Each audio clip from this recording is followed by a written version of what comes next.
this fucking rail system and she's like really powerful and all that stuff in the city and all that stuff. So she made us a deal to give us 10,000 and like she gives us what do you call a card?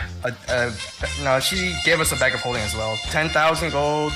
We can accept harder missions and all that stuff. But the deal was we can't tell anybody that like stuff that happened on the train. So yeah, then we went to the guild, we registered Argus, then we went back to the Kind Leaf to pay Master Rowan the money. Then we went shopping, and then we were like, oh god, well, how many rations do we buy? So we bought like 60 rations, and then something like that. And then we went back to the Kind Leaf, and Argus was like, hey guys, I want to go back to San Hartan, and then yeah, I miss my home. Please help, I'll pay you guys, and yeah, that's it. Okay. Does anybody want something else to add to that stuff? I don't know what else I missed. This is about right. I guess you can describe the people from the Aslan Republic that we met, the Tiefling group. Oh, that? I didn't write that. I don't remember that, man. Okay. And how the freaking Arcanist escaped. But anyway. Okay. So, now the recap is done. Yep. Let me load this one. So, the early lights of the morning come to all of you as you all wake up. Yes. Apparently already set on the next stage of your journey. So, gentlemen, the day is yours. What do you do? I guess we're gonna go to the train station to go to San Hartan. Wait, you're going that early? Oh, We're just going like right now? I don't know. Oh, we can. I would like to leave as soon as possible, but if any of you want to, we bought stuff last time, but I don't think we missed anything. We have. Let me check. Give me time to get my crown full of this spell. I'd like to put Dark Recovery inside the crown. And in my case, in the automail, I'm gonna put Expeditious Retreat. Okay. I'm gonna look in the bag of holding. I do remember how much I wrote it down. It was 60 elven rations. Is that gonna be enough, guys? Oh yeah, I think Like, it's more than enough. I don't want to eat buy bugs. food there too. So it's Yeah, fine. remember. Yeah, I don't want to run out of food and start eating bugs like last time. We're remember? not going to the desert. We're going to another city. Still though, I don't want to run out I'm of sure there are food. restaurants. You're not gonna die on your way there. It's fine. We can It'll go be to good. one of my favorite restaurants. Exactly. See, we got an entire guide that can recommend us shit, so it's all good. I mean, you haven't been there for how long? Was that Argus? Oh, maybe a year. He Little said about a more. year, right? It's Yeah. been a while. Well, it could have been longer. It's been a while. I doubt that much could change in a year, but still, some things do change. I don't Anyway. know.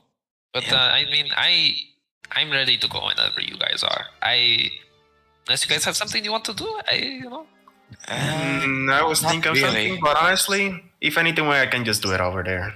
It's not really something that important. Alright. All right. So, what you guys doing? Going to the train station, I guess, after we did all that shit. All I'd like to right, recover a Shadow Surge on the way, by the way. Okay. I want you all to roll a D100. D100. Train station all exploded. Another D100. 46. 34. 651. We're getting attacked on the way. Mhm. You just wait. We're missing Rad. We're Next getting time is gonna be I roll rolled- initiative. I rolled you 54. I rolled Okay. 54. Okay. So, you all make your way to Everrail Central. Yes. You already know the way. You take the tram. Everything goes without a hitch. Mark down those 2 copper, please. Okay. You got it. I will bleed you out of all that gold eventually. Don't worry. Oh god. So Copper you get to at you get to Everrail Central. Yes. The station stands before you in its gothic magnificence. What are you folks doing? Buy tickets to San Hartan. Senartan? Yeah. All right. So you approach the information counter. You ask for tickets for San Hartan. Yes. Easy enough. The person at the counter says it will be 10 gold per person, please. Got them. The next train is leaving at noon. Noon. Yes. Okay. Nice. All right. What time is it right now? Like around. It's morning. It's early in the Yeah. morning. Yep. Okay. Here we go. I made that. So So we've 10 got a couple of gold. hours to kill. What should we do? We didn't even get breakfast, did we? Nope. Is there a No. restaurant nearby or something? I could go for some breakfast. Yeah, let's go to a restaurant. Well, I mean, I remember there was food here last time. But I Yeah, don't know there if was we the need sandwich sandwiches. guy. Yeah, there was There's a sandwiches. sandwich guy? Somebody here sells Yeah. sandwiches at the train station. Yeah, some very good That's what we- sandwiches. That's what we ate before we left to the desert. Mhm. Oh, Very good sandwiches, Saint. Very good. Yeah. Not that easy to eat, but man, it was very good. Damn. Oh, yeah, you did get I'm, one of the I'm not really picky. other things. where is the Yeah. sandwich guy? A sandwich sounds wonderful. Um, The sandwich guy, I guess. do we see the Sounds sandwich good. guy? I mean, you see a bunch of like different places where they deliver food, but close to the place where you embark on, which is the same pier where you left for Shen, you do find the sandwich guy, yeah, the sandwich coffee Yeah, the shop. sandwich guy was good. No, he was good last time. You do find it near the place where you need to embark, like your embarking pier. So you do find the sandwich guy. What can I get you? Mm, What was the Alright, I think, specialty? I forgot the name of it. The Oh, yeah, he had a special beef something. I forgot what it's called. yeah. Shit. One special? Yes. Yeah, give me a How special. many? How many? Everyone, did you want the special? Yeah, sure. I'll try a special. Gonna be 5. Yeah, 5. Yeah. 5 specials coming right up. Yep. And Ronan, I'll back. go for the meatball sub. I'll go for the meatball Oh sub fuck. if they have any. Yeah, I'll go for a that's meatball four sub. specials. And he looks at you like, you want a meatball sandwich? Yeah, Okay, make it 4 and the meatball sandwich. Okay, so odd one out of the four, group. 4 specials and a meatball sandwich. Yeah. Okay, how do you want your meat? How do you want your meatballs, son? I mean, how do I want it? Like how it's cooked? How do you want them? Rare, well cooked. I go for I don't know. These type of meat is like usually best when they're like kind of more cooked. So I go for like not Well quite done? well done, but probably no, not quite. What's one under well done? What's that called? done. Medium one. Done. Yeah, Yeah. it's done. I mean, do you want it what? You want it rare? You want it medium rare? Medium done, Yeah, like medium well done. done. Yeah, like medium done. It's a sandwich shop, Damien. You know it. They don't go that specific. Made it so 4 specials and 1 meatball sandwich, medium done. Right? Yes. Okay, good. And he turns back and That's really oddly basically specific. like a moment later, he hands you like a ticket and he's like, oh, and he points at the number at the outside of the kiosk. When the number thing comes up, your number, just come pick your order up. Okay, it's gonna be 1, 2, 3, 4. So it's 2 gold pieces and 3 silver pieces, please. I paid all the Okay, nice. well, I Thank have you. all of your money, so So you do go about. You kind of like wait around. You sit on the chair, kind of like Yeah. killing time Damien's a just little bit. wondering. Damien's just wondering who the heck like cooks a meatball, like which specific type. Whenever I go for like a meatball, like in real life, like nobody asks me that. You've never had you want a meatball medium before, rare Damien? Nobody asks me that in real life. Have you ever What? cooked a meatball before, Damien? No. You've never cooked a meatball before. no. Oh, I don't know how to cook. Well, then that's probably why you don't know. I don't know You how to actually, cook. Wait, no, I do know how to cook, but I They're don't like, know how to they're cook like, you know, they're like. Have you ever had a hamburger? meatballs. I've had, yeah. They're kind of like that, but they're, you know, they're balls of meat, hamburger meat. Yeah, I know what a meatball is. I'm just saying, nobody Yeah, asks well, me like you know, how they're done, though. you kind of do the same thing. What? Have you ever had the meatball sub before, Damien? I don't think I have. He doesn't look like he did. I don't think I have. Yeah, you don't look like you've had a meatball sub before. Yeah, he doesn't You look can good. tell. You can tell the ones that do. They have a distinct walk about them. It's very strange. Yeah, but this is cool. Yeah. I'll walk differently, don't I? When I have a, You might. You might. I think it's a 50-50. I don't know for sure. I haven't had one either. you know, I'm actually just gonna officially laugh. Like what? Not laugh, but like kind of giggle. So what? Just in your head, You go for it. this dude is weird, boss. I tell you, He this is dude is weird. He's weird. Extremely weird. Weird. Like him and his whole band are very weird. You know, for the 2 weeks we've known him, I've never seen him laugh before, and it was kind of weird. He was weird, like, and he's Hosbando, the one with the evil Goku stuff. Yeah, Weird too. yeah, Really weird. Both are weird. but they haven't tried to kill us yet, so you know. I got like 6 of my eyes on them all the time. Thanks. All the time. You have 6 eyes? I have 12, but I Oh my got 6 of god, them. Jesus! What? It's normal to have 12 eyes. It's not normal to have 12 eyes. For you, But it's for like most. Okay, maybe you might be right. yeah. At this point, your number comes up. You go pick up your order. Yep. Damien, your sandwich. Yes. It's kind of like put weird, like it's coming on like a dish, but it's got like a weird thing that's holding it, and the meatballs are encrusted inside the sandwich, and you can see the sauce recently sprayed all over the meatballs as they're basically smoking, and that smell of beef and meatballs and freshly baked bread just fills you all with hunger. Yes. Meat. Eat it.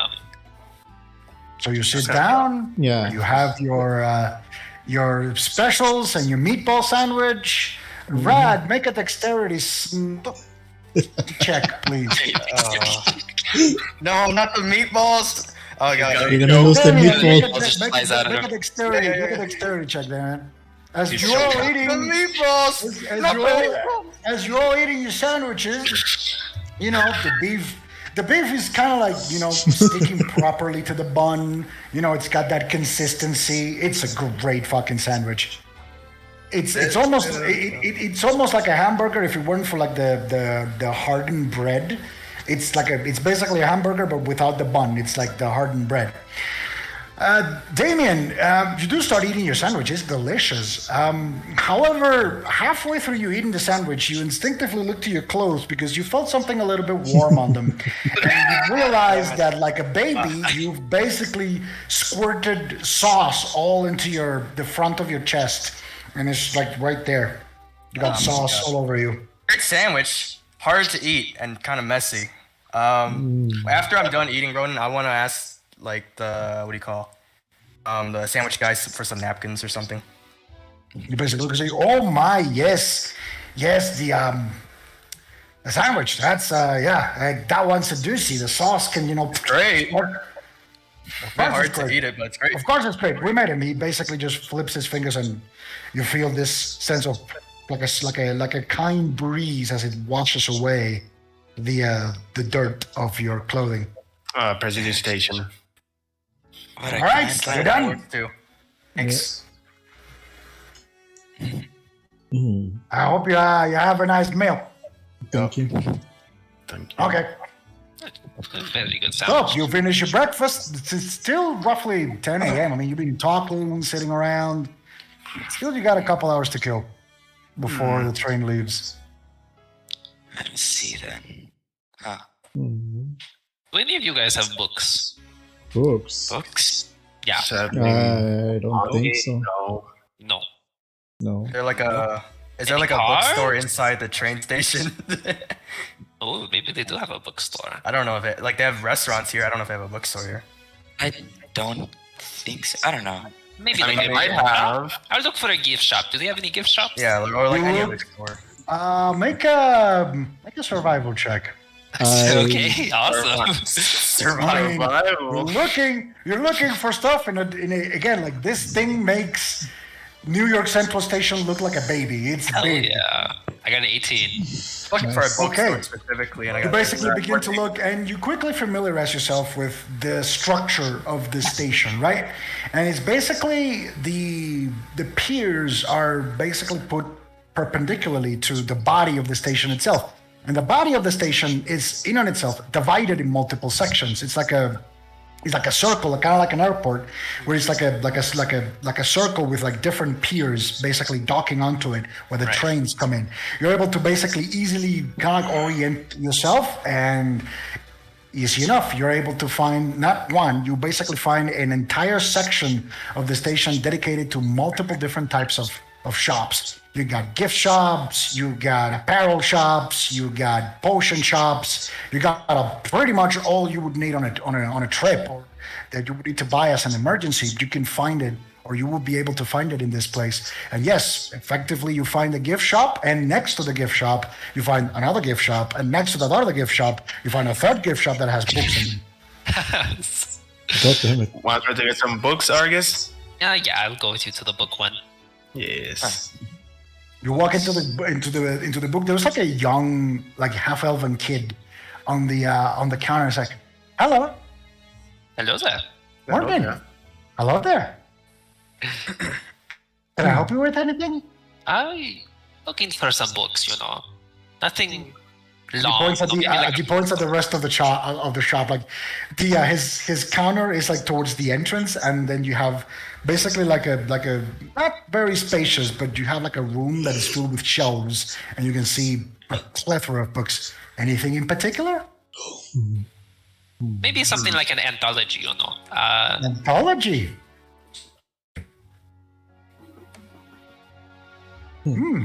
History of what? I don't know. Anything really. I'm not really picky today. Please Surprised. take a look. Oh, okay, I'll take a look. Make a perception check. All right.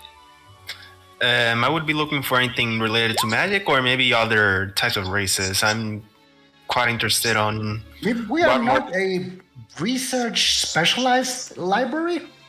I mean, we're not a library technically. We just sell books. You could definitely look to see if you can find something over there in the Magitech section, but I don't know if anything would be of use. You guys got magic deck books? I would be. And he points at like kind of like tucked in like a corner. There's like a very small section of the gift shop that basically he says Magitech and Magic. Okay, I would actually be interested in those. I'll check at those then. Okay, I'll go back to Argus then. Argus, you basically go around and you get to the story, the history section of the library, which is towards the back end of the shop. And you do find a plethora of books. You do find ancient tribes of the Astanan continent. You find a book on the foundation of the Republic. You find books about the Silver Council, books about the Guild that talk about the Guild. You find something called a Record of the Great Liberation War. You find... I'll pick up the one on the Silver Council and the Ancient Tribes of Astanon. Okay, so you pick up both. All right, you take them back to the kid up at the front. Yeah. He looks at them. Will you be taking those? Yes. Okay. And he basically looks at them. He takes out the Ancient Tribes of Aston and says, this one will be 3 gold pieces. And he Okay. looks at the one of the Silver Council, and this one will be 5 gold pieces. Oh, a little bit more pricey. Okay. Yeah, this one, the writer is a very famous person. Oh. I look at the name of the author. It says Lady Claudia St. Marion is the author of the book. Oh, I see why. Thank you. The author of the book says, when you look at the author, you basically flip it towards the back. It says Lady Claudia St. Marion, like the entire name is put in the book. Basically, you read you read an excerpt of the author, and you cannot help but chuckle, because basically what it says about Lady Claudia St. Marion. Let me get it for you for just a moment. Let me see if I can find it first.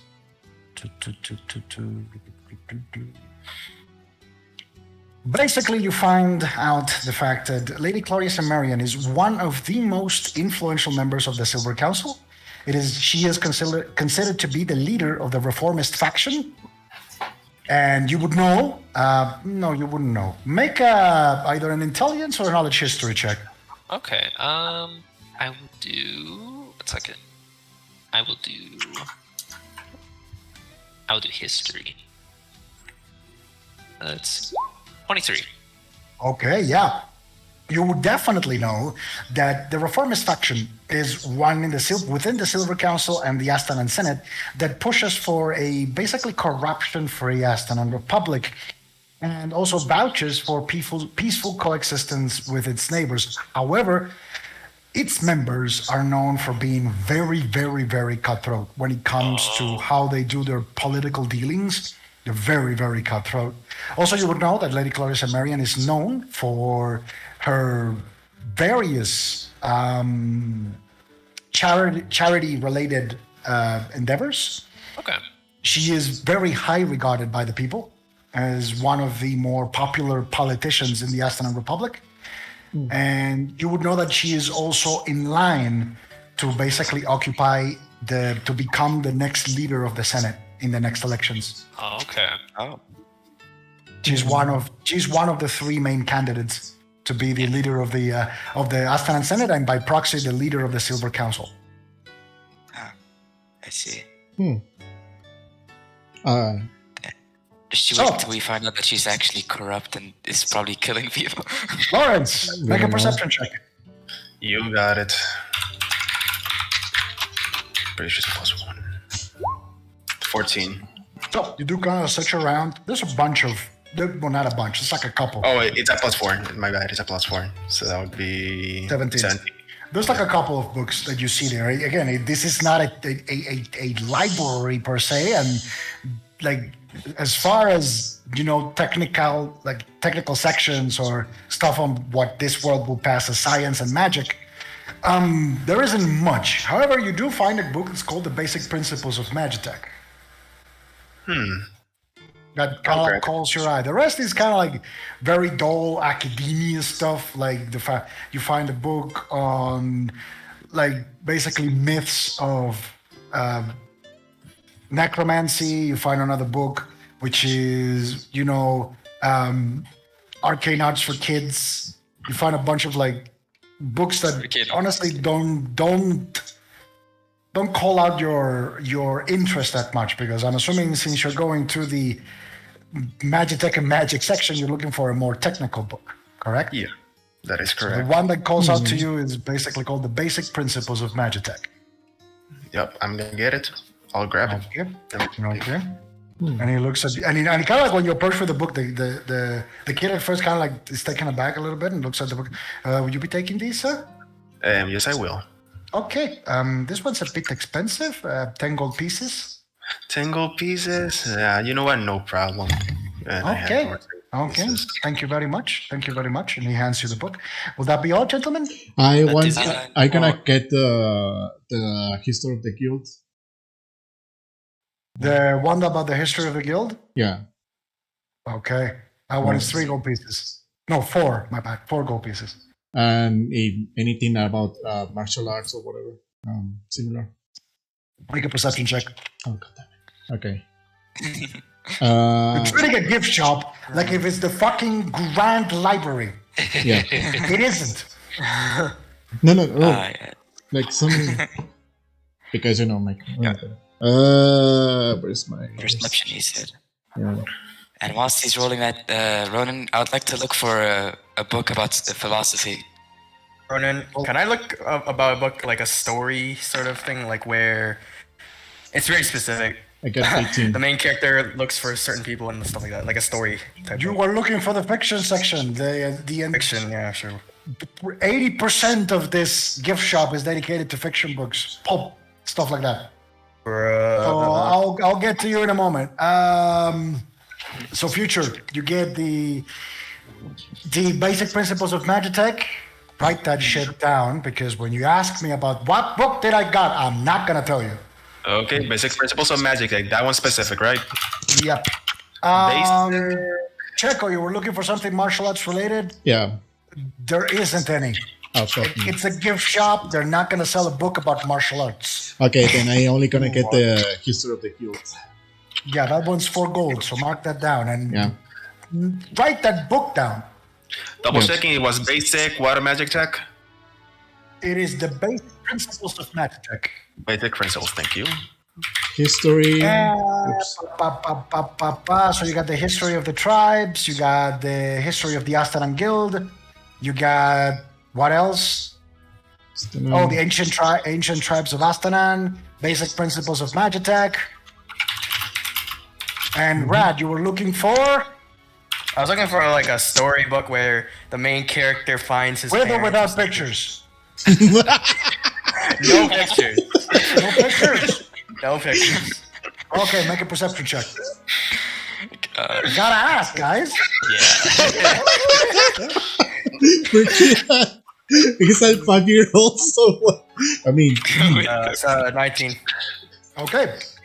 You kind of like God. begin to like look, and you turn several books on their back and read the excerpt, and you do find a couple that kind of adjust to what you were looking for. Basically, something as similar as possible to Damien trying to find his lost parents. That's basically what I'm looking for. You do find one that pretty much fits that purpose, called the First Paladin. The first paladin. damn. Right? All right. I wrote that down. Well, you need to buy it first. Oh, how much is it? You go, and he looks at you and says like, "Oh, that one's one of my favorites. It's a really good novel. You know, it's based on the actual story of Serenray. Oh, is it? Yeah. Ooh. Okay. That one's gonna run you 2 gold pieces.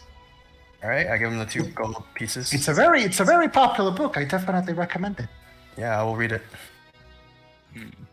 All right then.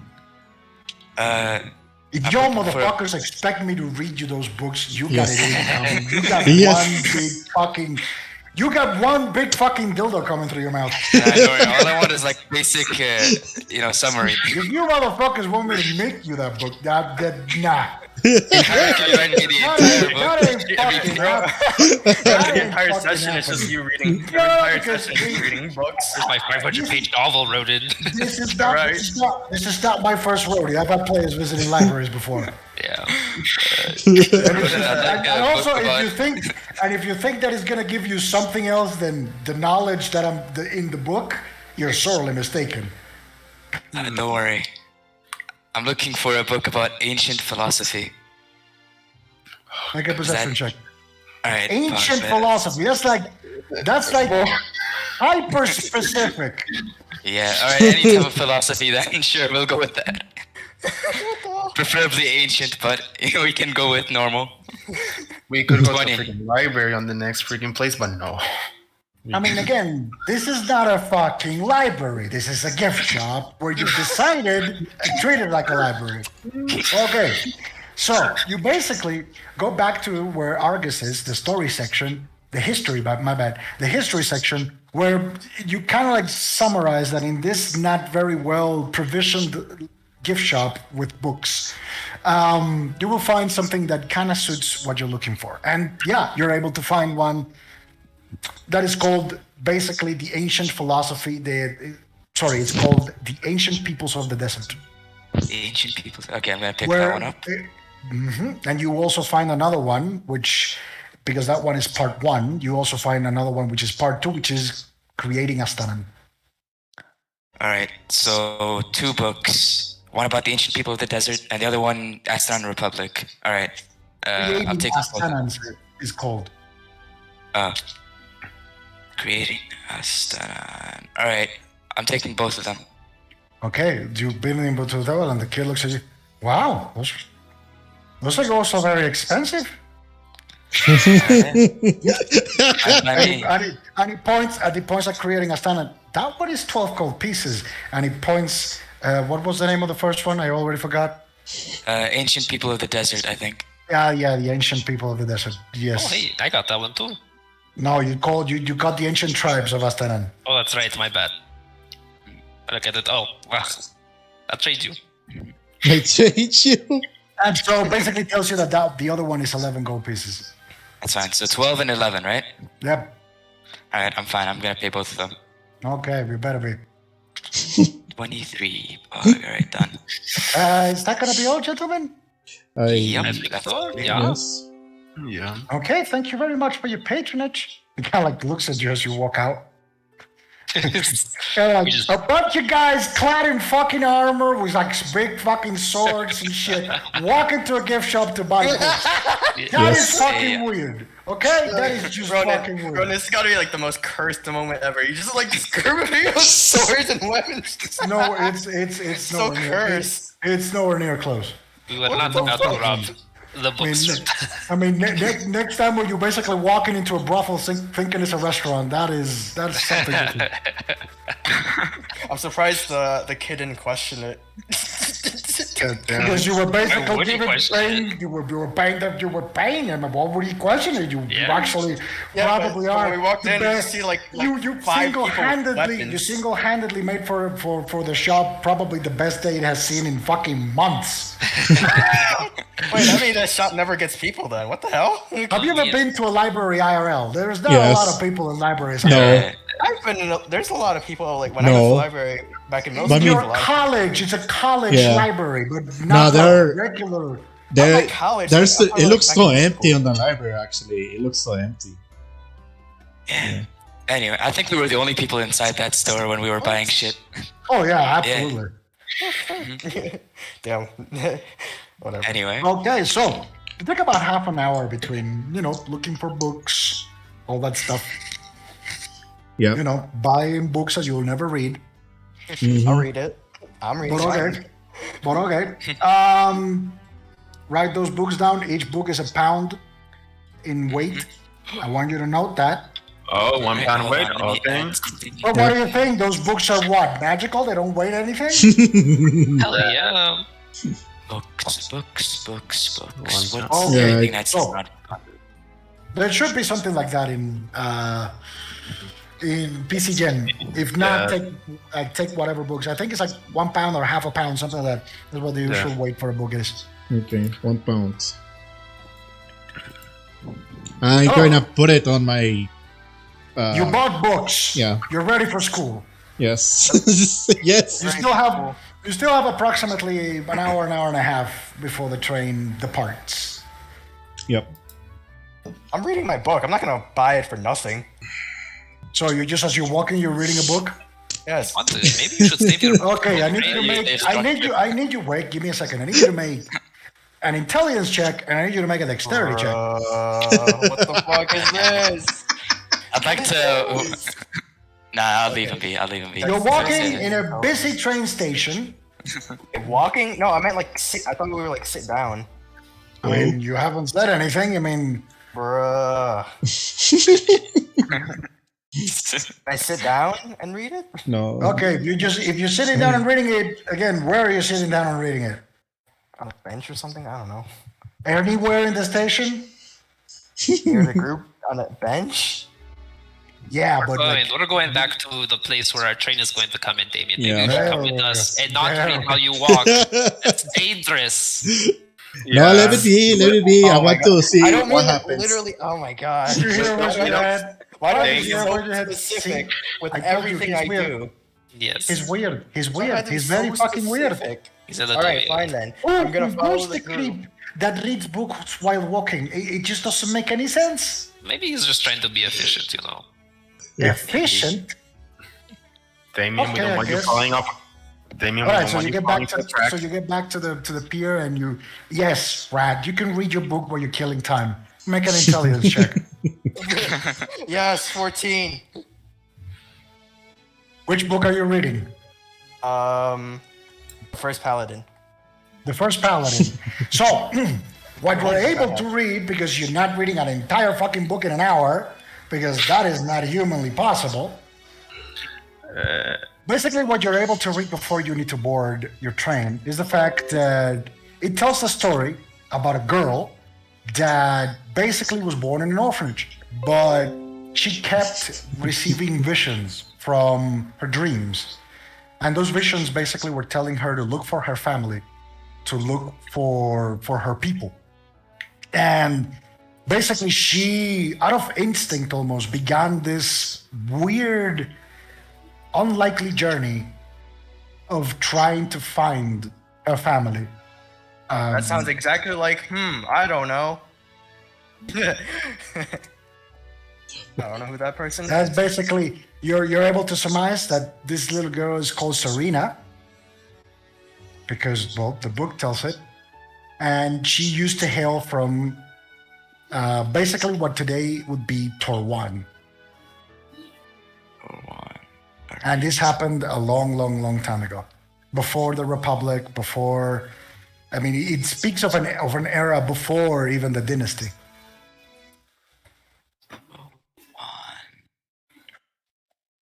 Okay. Anyone else wants their books read? I'm gonna read my book. The Basic Principles of Magic Tech. All right, make an intelligence check. Intelligence. Or could I do a knowledge engineering? No, intelligence check. Intelligence? Okay. You're reading a book. Okay. Knowledge engineer. A 2, goddammit. Yeah, that shit is dense, dude. Like, holy fuck. You basically begin to read, and by the third page, you feel like you just want to fall asleep again. That is some dense stuff. Like, oh my goodness. You gotta leave that for a train. Definitely. You go like, you basically begin to read it, and the first fucking page is basically like half the page is like mathematical formulas depicting the flow of ether and describing the basic principles of cerulean processing, and you don't understand any of that shit. Like, you go like, what the fuck cerulean? What the fuck is that formula? Like, again, it doesn't make any sense. You flip the page, it's more of that. It's basically a book with a and says things about the formulas, but you cannot read the formula properly because it doesn't make any sense to you. It's some heavy reading. I need a library for this eventually. Okay, anyone else? Me. I'd like to read about the ancient people of the desert. Okay, make an intelligence check. Let us see. What is my intelligence? I believe it's -1. This is gonna be fun. You're getting a freaking 1. Watch, this is gonna be a 0. Oh, wow. 15. All right. That was good. Okay, so you kind of like begin to flip over the book, and you do begin to learn a little bit more about the peoples of the desert. The ancient people before Astanan was Astanan. You basically learn that pretty much every single human from the Astanan Republic originates from the old peoples of the desert. The peoples that basically were located in the Runa Desert, in like the edges of the Runa Desert, what today would be something like Senhartan, and a little bit westwards towards Il Salib. You would also know that from those tribes, also the dynasty was born as well. So basically, the places around Runa Desert are known as the Cradle of Astanan, because that is where most of like the ancient history of the Republic comes from. I mean, not just the Republic, the dynasty itself as well. All right. Anyone else? I gonna read on the train, so no. Okay. As some of you are twiddling your thumbs, others are reading books. Yes. You do like the time for you to board the train arrives. Yes. So, what do you do? Get onto the train. I'm gonna make sure to Alright. cover my face a little bit before I get on the train. Okay, make a stealth check. Okay. Cover your face. I want to make sure everybody has everything like on them. We're not leaving anything behind. Well, Yeah, you cover your face. You think your face is pretty well hidden. awesome. What? That sounds a lot like Chico's campaign. You think you're hidden. He says that all the time. He says that all the time. So, you board the train.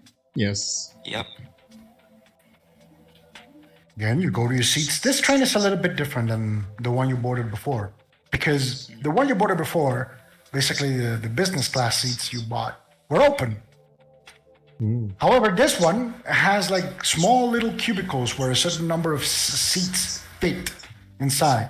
This one looks, the train itself looks a bit more modern than the one you boarded before, in a way. The train looks newer, like if it's of a much more recent making than the other one you boarded.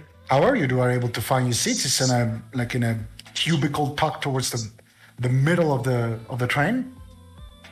Yeah. You find your seat, sit around. Yeah.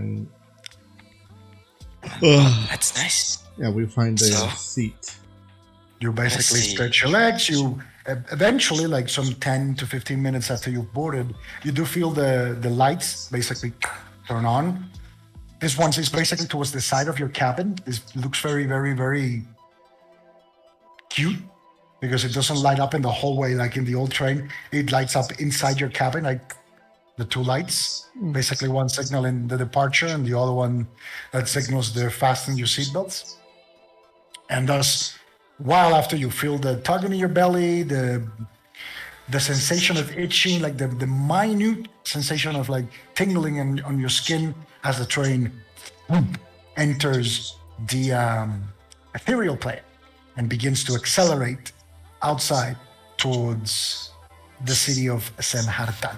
You would know that the trip to the city of Senhartan takes approximately a couple days.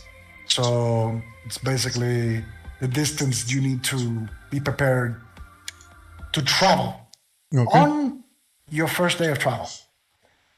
You kind of like Yes. sitting around, you know, as the train departs. Oh shit! Wait, how many days was it? 2 days. 3. 2 days. Oh Yeah. fuck! 2 days. Oh shit! This is a long trip. I mean, what are you expecting? Have you seen where Senhartan is? Yeah. Yeah, true. It is Pretty close to far. my Far away. hometown. It is close to my hometown. Yeah. Relatively speaking. So, Yep. this bot is gonna drive me insane.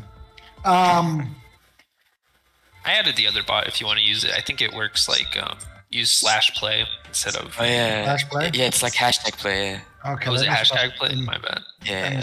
Let me stop this one. Wait, did you put in Probot? I did. Yeah, Probot, he works a lot better. He doesn't Okay, lag. You so- might as well. You might as well kick that bot out. There's like no point. So you told me it was hashtag play. Yeah. Hashtag play and then the link to the song. Yeah. And then make sure the hashtag repeat. Hashtag Okay. repeat as well. Alright. Okay. Yeah, because the other bot, sorry guys, the other bot was driving me insane. We literally told you. could. I told you it was I was getting on my fucking drive and suddenly, and I'm like, fuck! I told you. I hope this one doesn't do it though. We literally. Okay, so Yes. as you basically are settling inside the train, don't fucking begin with, I need the music to put me in the mood. Thank you. So, as you basically settle in, let me regulate the volume a little bit. Because I really like this song. Okay, so as you're basically settling in, you hear like a cart being dragged. It stops right in front of your cabin, opens the door, gentlemen, Yes. and it basically puts like several cups of tea Oh. where each and every one of you are sitting, and he puts a newspaper on the middle of the table and looks at you. Just like you ordered, Ishtar's finest. Have a nice day. And he leaves, Wow. closing the door behind him. What did we order? I don't know. I don't know. Did we We order? ordered something apparently.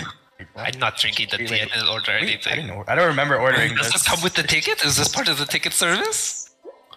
We only wait, paid who like bought- 10 gold pieces. wait. That was normal. Hey Ronan, can I look at the ticket? Does it say like we ordered like a newspaper and cup of tea or whatever on it? It doesn't look any different from the ticket you bought before. Okay. Well, Who that's wants weird to stuff. test? Who wants to test the tea? I'm not drinking it. I'm gonna attempt to cast Detect Magic on the tea, see if there's anything magical in it. Make a perception check once you cast Detect Magic. Perception. 6. Fudge me. You kind of like adjust your eyes. At first, again, it's overwhelming. You are inside the Everrail. Magic is everywhere, literally.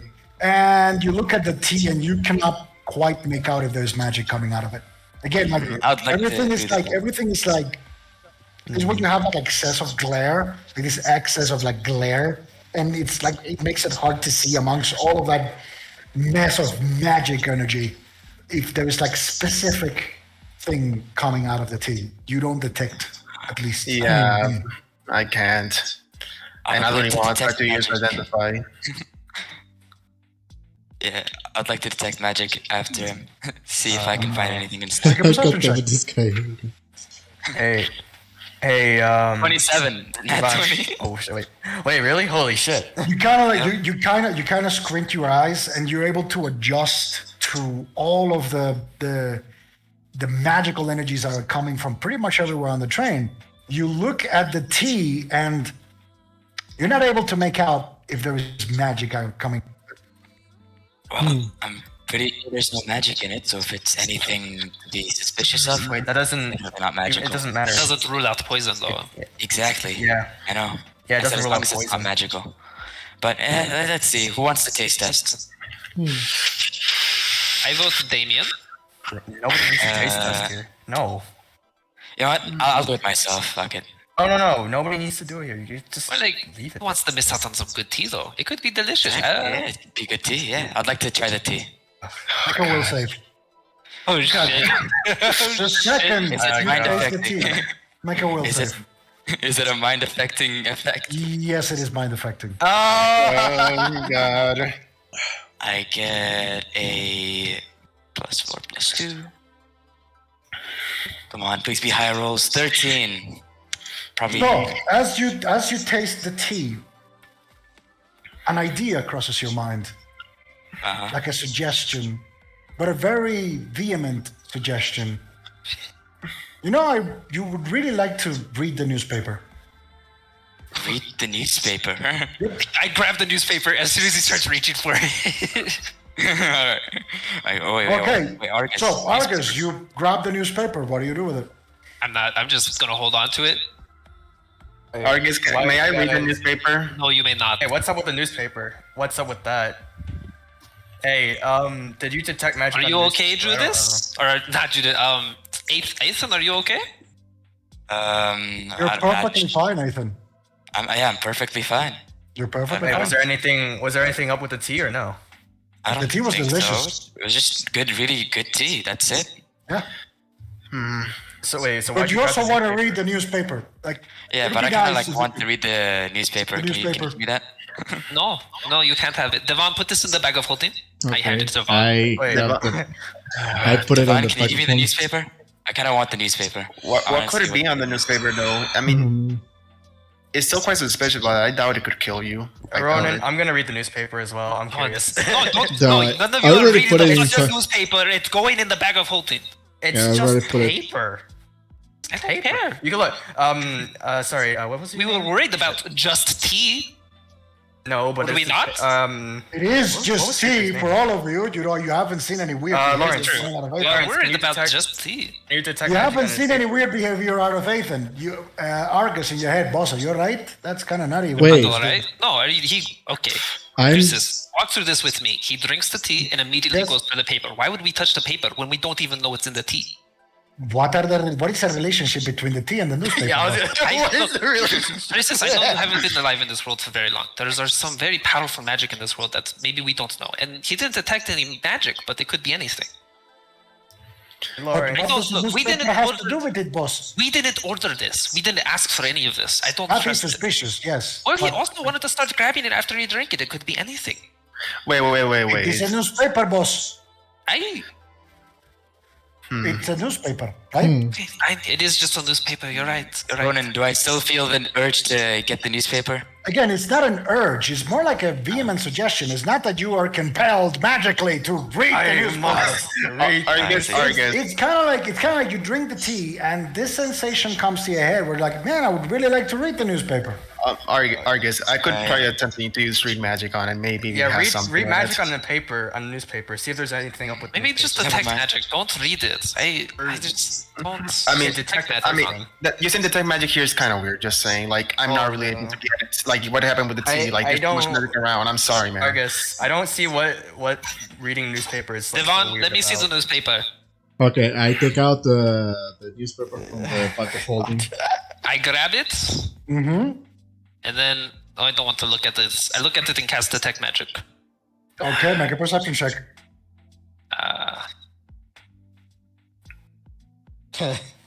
As he's holding, I would like to attempt to. 22. Not gonna. So you basically focus, you open your eyes, and you kind of like squint a little bit. Out of the newspaper, you do sense there are like the slightest traces of magic coming out of the newspaper.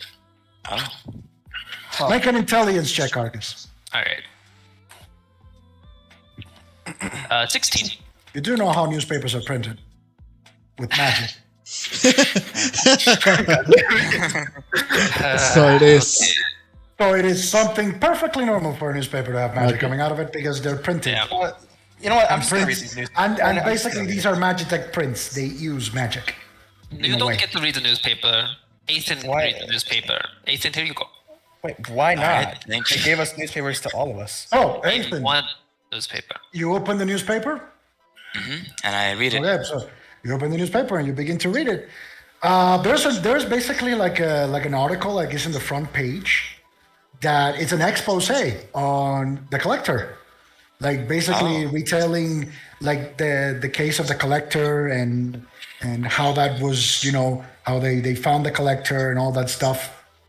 You also hear that there is an unconfirmed source saying that the collector was actually a Galadrian spy, which is very interesting.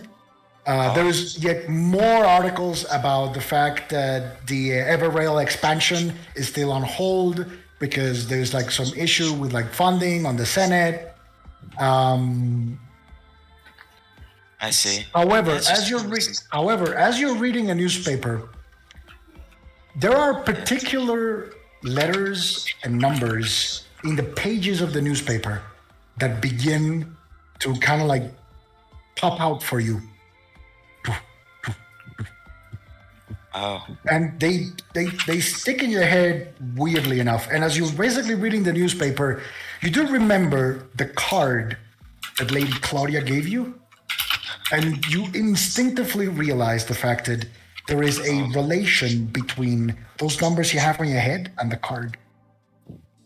Wait. Lawrence, you had the card, right? Or was it you, Devon? I'm pretty sure have it. Devon has him. Yeah, I have it. I take out the card from the pack of holding. All right. Thank you. I need to look at this for a moment. Something is jogging my memories. So I look at the card and look back at the newspaper and try to, put together the little pieces of the puzzle. And It's not see what I even, can find. for you, it's not even a case of like trying. It's a case of you instinctively begin to trace this combination of letters and numbers on the surface of the card. And you will see this as he is doing it. The card itself, which is again like this kind of like is kind of like those weird cards where you flip and it turns into like a different thing. Is one of those like that cards that turn like kind of like a kaleidoscope, like it just have different images depending on the angle. And as he is tracing it in that very faintly way, you do see the numbers begin to like basically pop on the card and almost like lock in a letter, a number, letter, number, letter, number, letter, number, letter, number.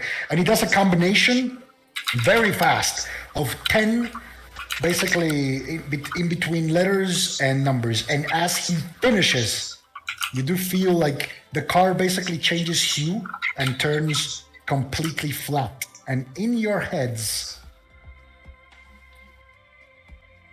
oops, Yes. give me a second. Music change, isn't it?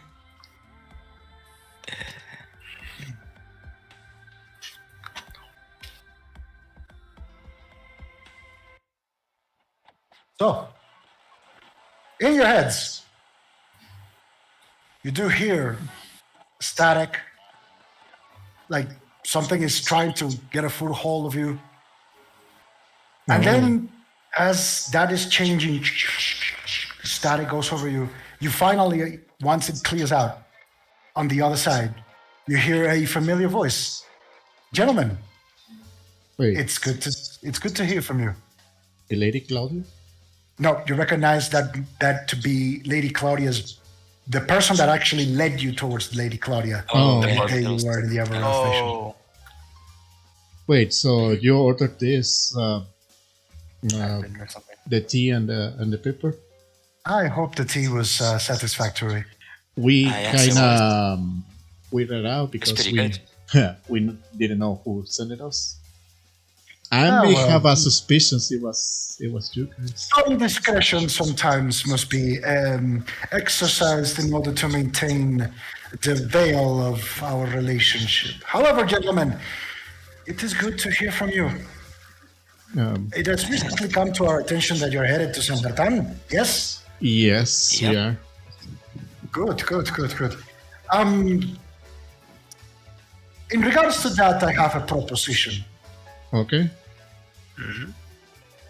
We know the objective of your mission in San Bertan of sorts. Uh, How do you know? Well, let's just say, Mr. Ishkal, that we handle information. We wouldn't be really good if we, well, didn't know what type of information we were, let's just say, dealing with. Fair enough. We are aware, and do not worry, the nature of your mission will remain an absolute secrecy. However, we found that your mission is in line with some of our objectives in a way, and I was wondering if we could find ourselves collaborating towards a mutual beneficial end, so to speak.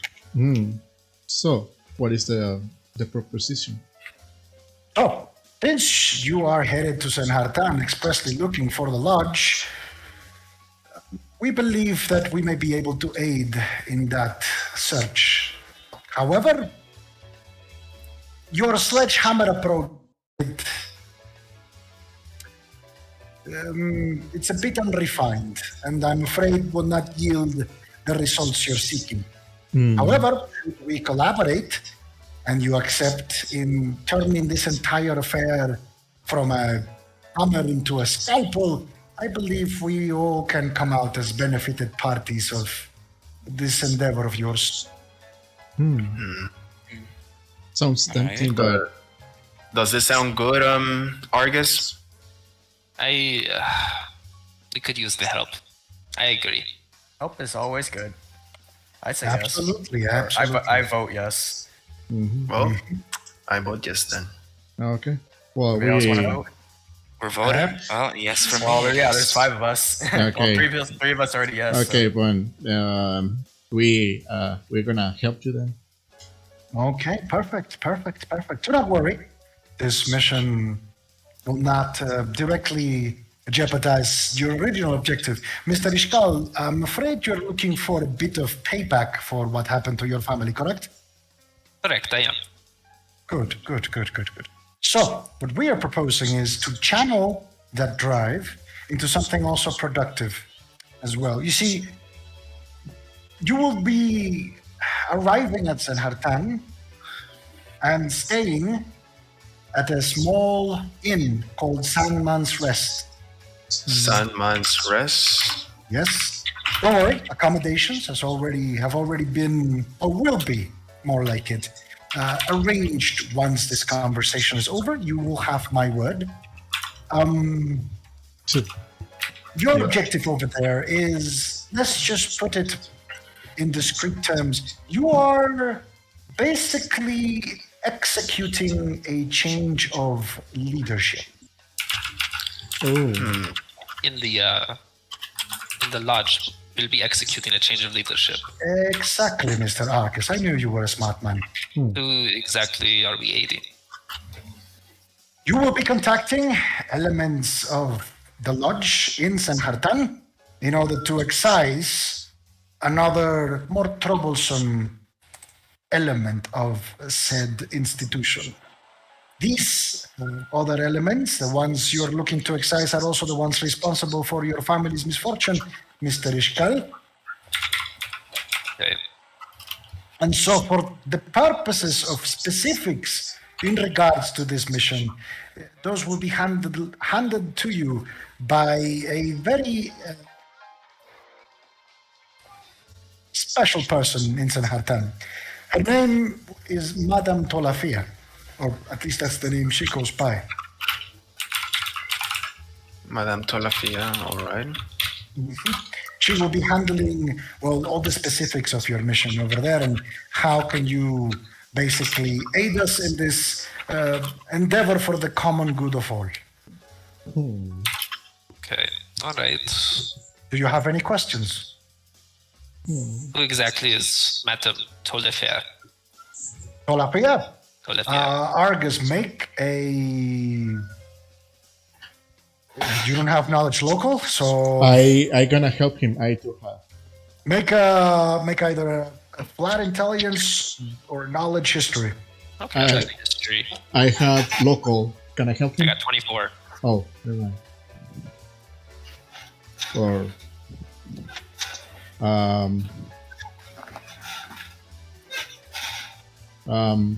running. What, you said you were going to help him? I'm waiting Yeah. for your roll. No, but I have local and what was the other one? I have No, local. if you're going to help him, you need to roll the same thing he rolled. What you roll? History. I rolled history. You roll history? Okay.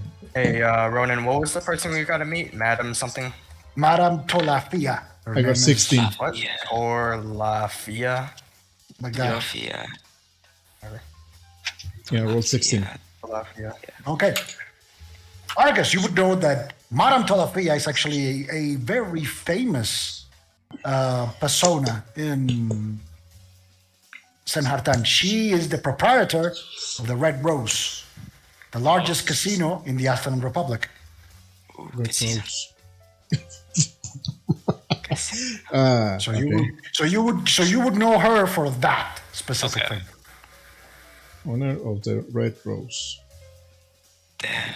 Casino owners always got something Casino? hidden that is very relevant to the plot. Shh. You're going to Oh, Madame Tolefair is... The Sandman is a much more uppity joint than I'm guessing. Also, you would know that Sandman's Rest is a small inn, The small inn. relatively close to your father's workshop. Oh, All right. so we're going to Vegas. I mean, to San Antonio. Going to Senhartan. I don't know where Vegas is, but...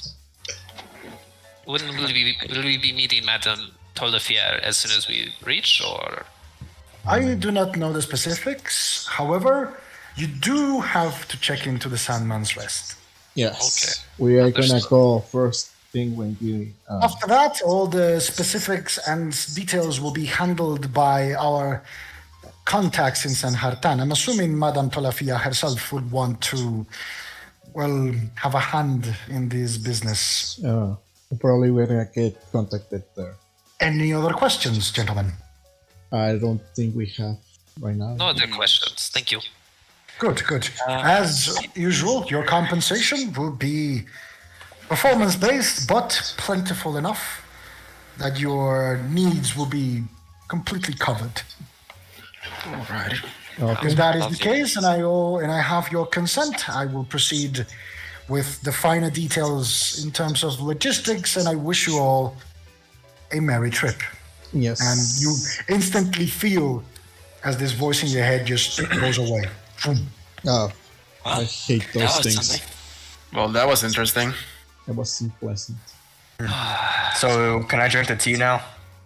Go ahead. Yeah, you know what? Let's drink the rest of the tea. I'm not drinking the tea. Yeah. I I'll kind drink of, it. Nice, honest. I won't. I kind of finish have up like my the cup. feeling he was the lady Claudia. Yeah. Because we're on the train. She probably has some. So, you all drink the tea? I do Yes. not drink the tea. I do. So, for all of you who I- drink the tea, We all. Yeah. it's I'll. delicious. It Oh. is. It is basically some of the tea you used to drink at the Kind Leaf. Oh, that's nice. Damn. All right. So let's Nice. see. What should I do? Fact. You can I've give got me an back the idea. card, maybe.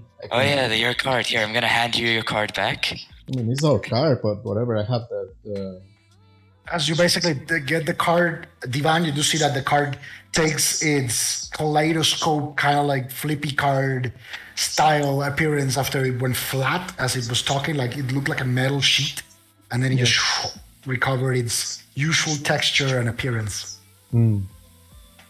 I put away the card on the back of holding. Well, Oh. what should I think about? Argus, actually, I wanted to ask you something. What is it? You're old and wise, right? Have you ever heard of a great flame that consumes everything? A great flame that consumes everything. Something akin to a force of nature, perhaps. Nothing specific. I mean, a great flame. That could be a lot, you know. I know. The guy who spoke of it was speaking in metaphors and riddles, so I can't Maybe tell. Saren Ray or a Saren. fire elemental, but I mean, I don't know. I've never seen a fire elemental, so I don't know how great they are. But This is more like something that consumes everyone, not just everything, I guess. How do I put it? like a mean consuming, like an angry consuming, or like a warm consuming. Perhaps something that is perpetual that kept on going on for basically forever, but I do not know the exact details. A perpetual flame. Yes. Who told you this? Who's speaking in riddles? I don't really know who they are. Metaphors, Don't know what they are. If it's a but they metaphor, it could be so much. Could be a metaphor. He was speaking plenty of those, but I can't tell. Do you know this person? Oh, you don't know. You said you didn't know who they were. I guess you could say I also knew them for all of my life, but also didn't. It's a difficult situation. Like your parent? No, not a parent. Definitely not a parent. Okay. I don't know their name. I don't know what they are either. But I don't know if I can speak of them as freely as I would want to. Why not? It's a very difficult situation. What's so difficult about the situation? The utter mystery of it. Just a And mystery? I mean, if it's a mystery, you know. Oh well, you know, not necessarily It's a difficult. mystery that I don't know the price of. If you don't know, then what's I guess, you know, fear of the unknown is pretty natural, but sometimes you have to take that leap of faith. I see. Well, I'm technically last met them just before meeting you, actually. Oh, really? Yes, just before. But that was the first time that I actually heard them speak properly and in front of me. But That's I I would still. have no clue. I'm sorry, Ethan. Oh, okay. Well, don't worry. I probably couldn't find it from any library or book that I would look for anyway, so it probably isn't He's that not kind of abusing information. you, right? He's not. I don't know. He sounds so weird. He's not abusing you, right? He's not taking advantage. No. This.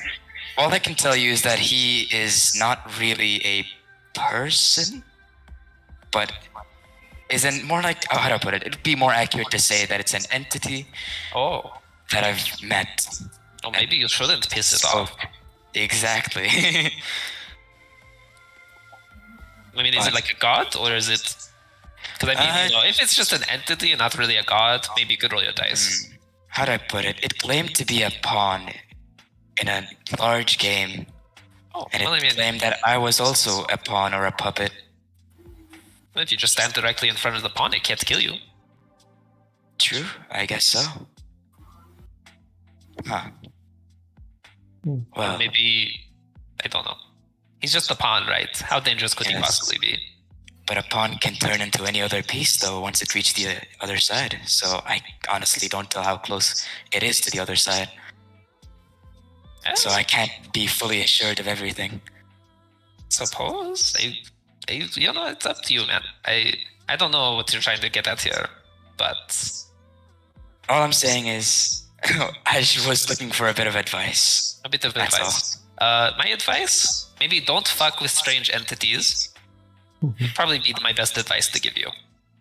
Oh, well, thanks, I guess.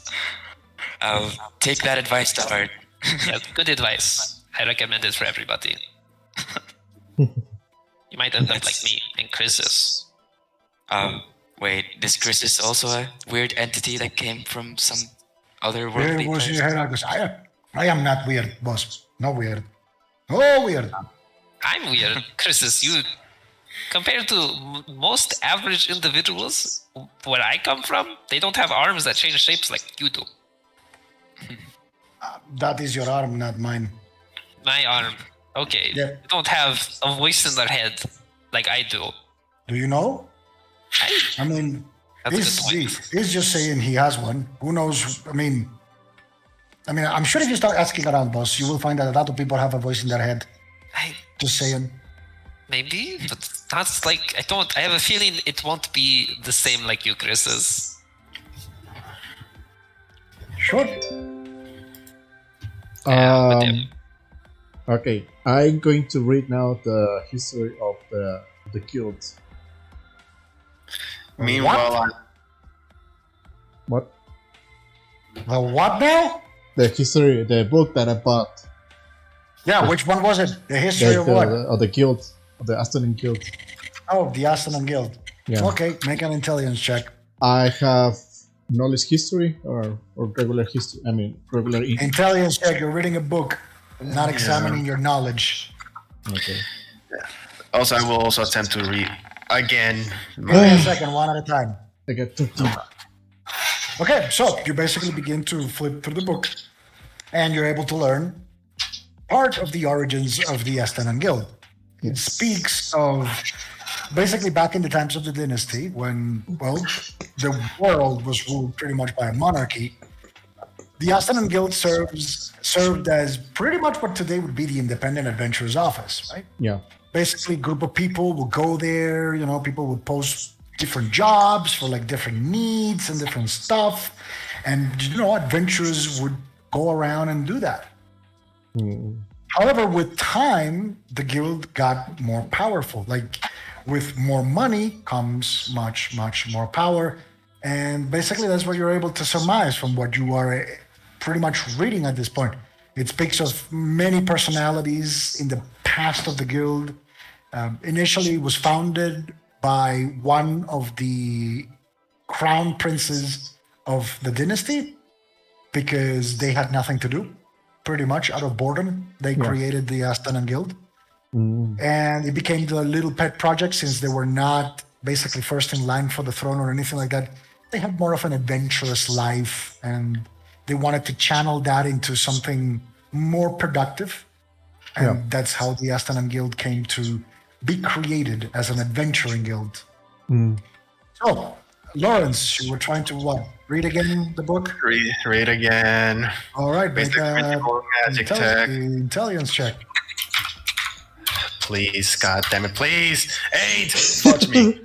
This time around, you basically, instead of getting 3 pages in, you get 5 pages in. However, you all see that as Lawrence is reading his book, he falls asleep. God damn it. I'd like to close up his book for him and put it in his bag. Okay. Make. Are you trying to be gentle about it? Not really. Okay. So you basically make a perception check, Lawrence. Now I'm gonna get a freaking 20 here. Watch this 20. 6. That's a 6. Okay. So, Nathan, you take the book, you put it in the bag. All right. Lawrence is asleep.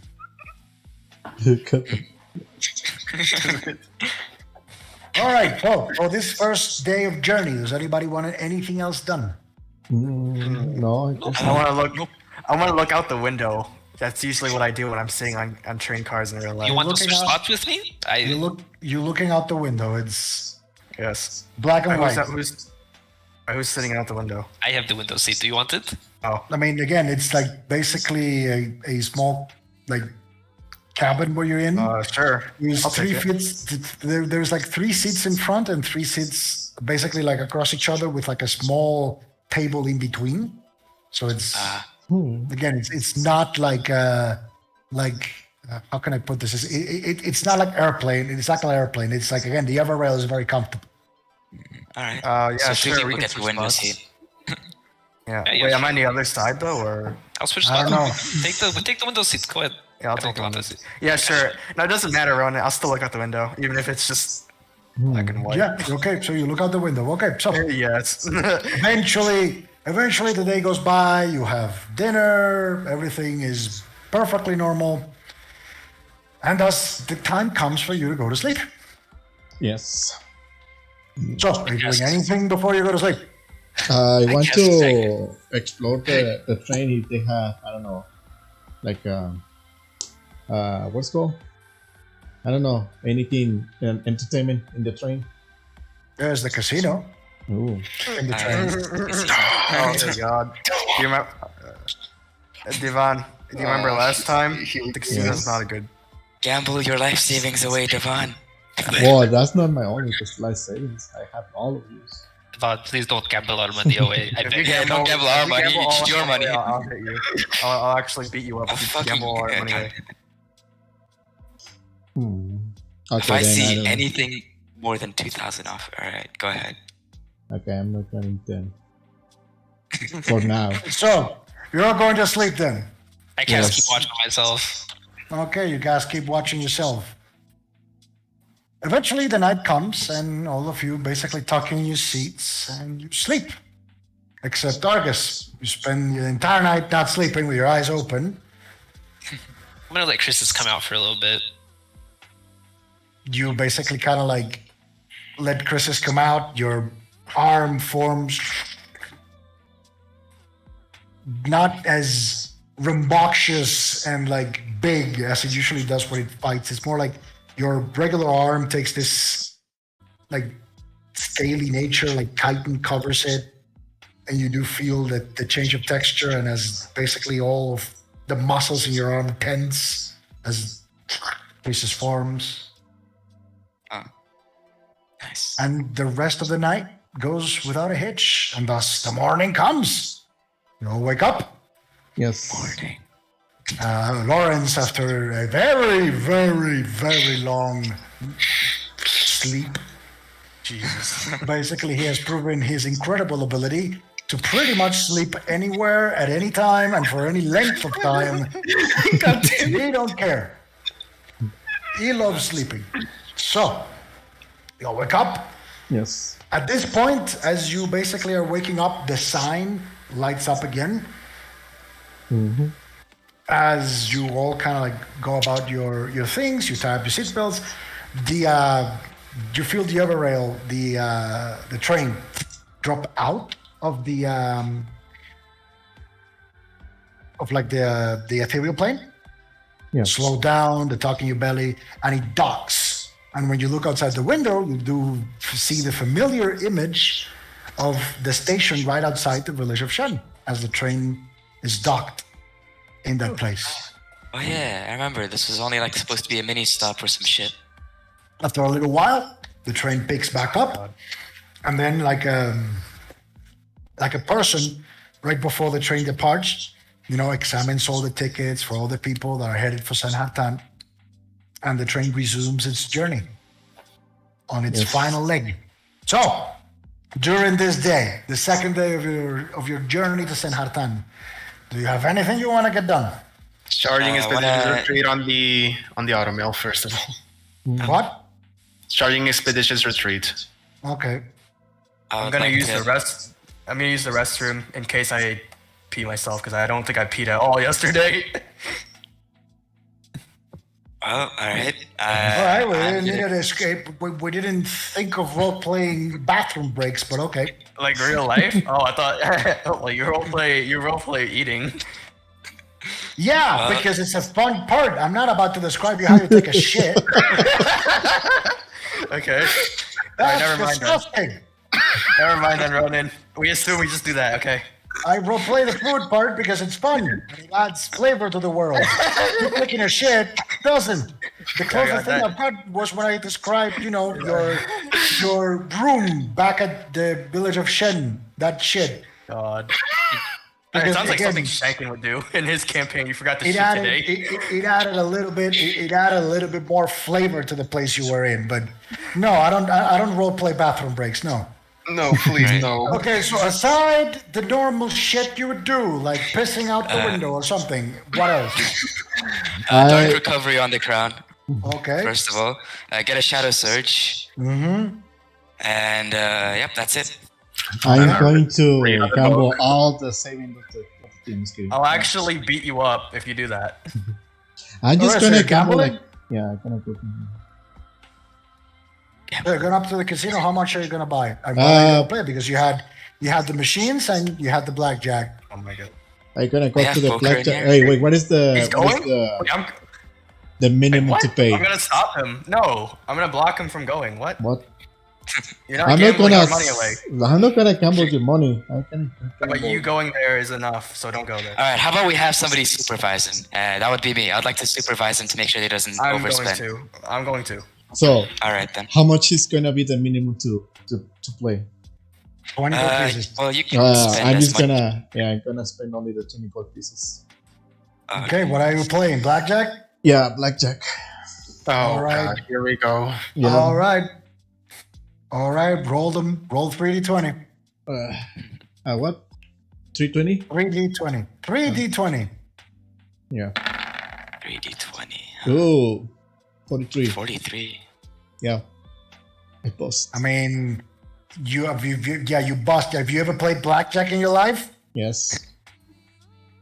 Then you would know that you don't roll the 3 at once. You roll one, then you roll another one, and you roll another one if you want. But okay. Okay, fine. God, you just got scammed. This is what happens when you go to a casino. No, You no. busted, you lose, you basically, how much were you, like the minimum was 20 gold, so you lose your 20 gold pieces, so count that out. Okay. You want to play Normal again? money. Shit. Sure. What the All hell right. is wrong with you? All Yeah. right, roll them. 3d20s. Yeah, d20. Here's Ethan, should we first stop D20. him? There. He's only spending within his own money so far. I feel kind of Okay, bad. so though. are you taking or are you dropping? I'm taking. All right, roll another one. Yeah. I'm gonna bust. There. Watch him bust. Oh, motherfucker. Oh, yep, there we go. Oh, Okay, Nat so, 20. yep, you bust. Yep. You lose 20 more gold pieces. Would you like to keep playing? Nope. I thought so. Yeah. Javon, what's wrong with you? I want to You have a gamble. gambling addiction. You seriously do have a gambling addiction. What's wrong with you? You know you're gonna lose. I know. You know. Yeah. You know. Anyway. I'll head back now that I'm done with the supervising. Go right back to the seat. You know, and just rest there for a bit. You know what? Once I'm there, I'd like to use my shadow surge while sitting down to make a puppet in the shape of that guy who was sitting on the chair that I met whilst I was dead.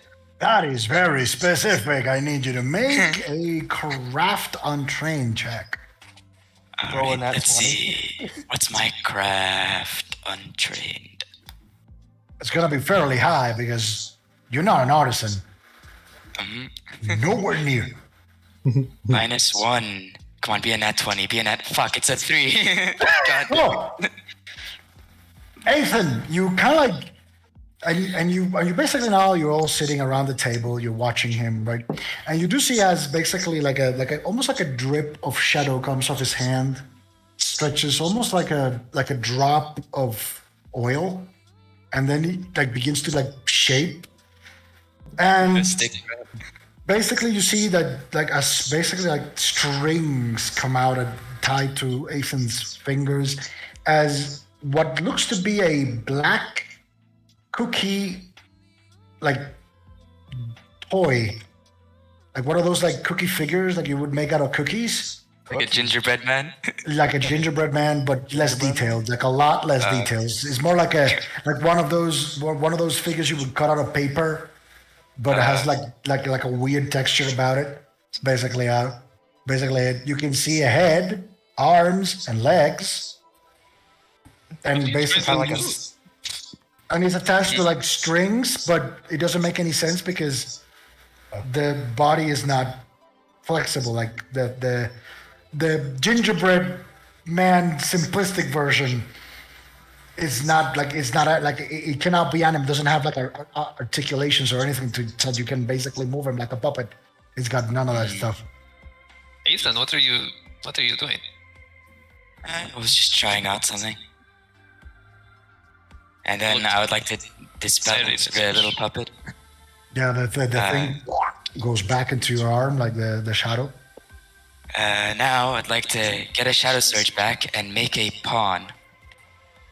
All right. Like a pawn Again, piece chest. you are not an artisan. Make a craft and train check. Yep. Let's see. Please be a nat 20. Goddammit. 18. All right. So you basically kind of like place your hand again, and you this time you are able to form like a pawn, almost like a chess piece, a little bit bigger, and it's there. You made a pawn.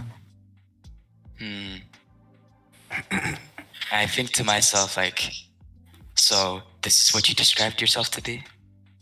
And after that, I just hold it and then just make it vanish again.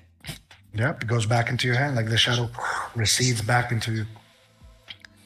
All right, then. I guess that's enough. I can do that too. I guess prestidigitation and make a pawn with it. Prestidigitation is not for that. You basically kind of like use prestidigitation and you create this like ethereal image on the table. Very, very faint and very, very brief of what looks to be a pawn, and it just goes away. I still need practice. Close enough. Prestidigitation is not minor illusion. Let's see. I guess there really is not too much else that I could do. Actually, wait, no, Argus, I wanted to ask you something else. Since you're the general expert of most things around here.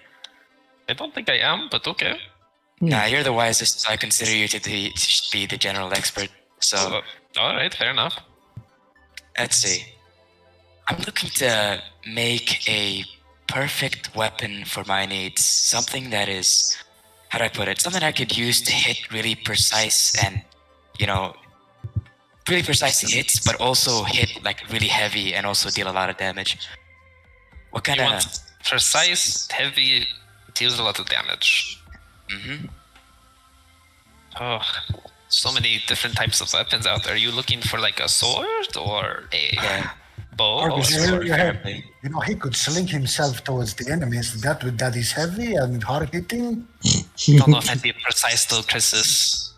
He just could throw himself in front of the enemies and basically be done with it. I don't know. But Islami, I'm gonna walk over and say, wait. I was gonna walk over and say that a greatsword is precise and heavy. I don't think a greatsword is as precise as I want this weapon to be. I mean, I'm pretty precise with it. It can be precise. Actually, hold on, let me try it. No expert of weapons. I've used a few weapons in my life. I've seen a lot of weapons, but...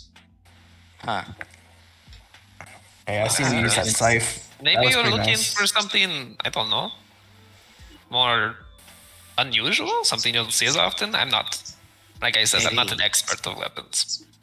Because I was looking for something that has a precision kind of akin to a rapier, but also has the might of a greatsword, or a bit, maybe slightly weaker than a greatsword. Maybe you're asking for like an impossible weapon. Maybe you should try making one yourself. Oh yeah, true. Actually, would it be... Nah, they wouldn't fucking try to arrest me if I make a weapon on train, right? I mean, as long as you don't threaten anybody with it. I mean, look at Damien. He walked on with a greatsword on his back. Bro, I carried this in the bookstore. Do you remember? I carried this on the bookstore. Nobody give a shit. Yeah. All right, then. I'd like to use my shadow armament to make...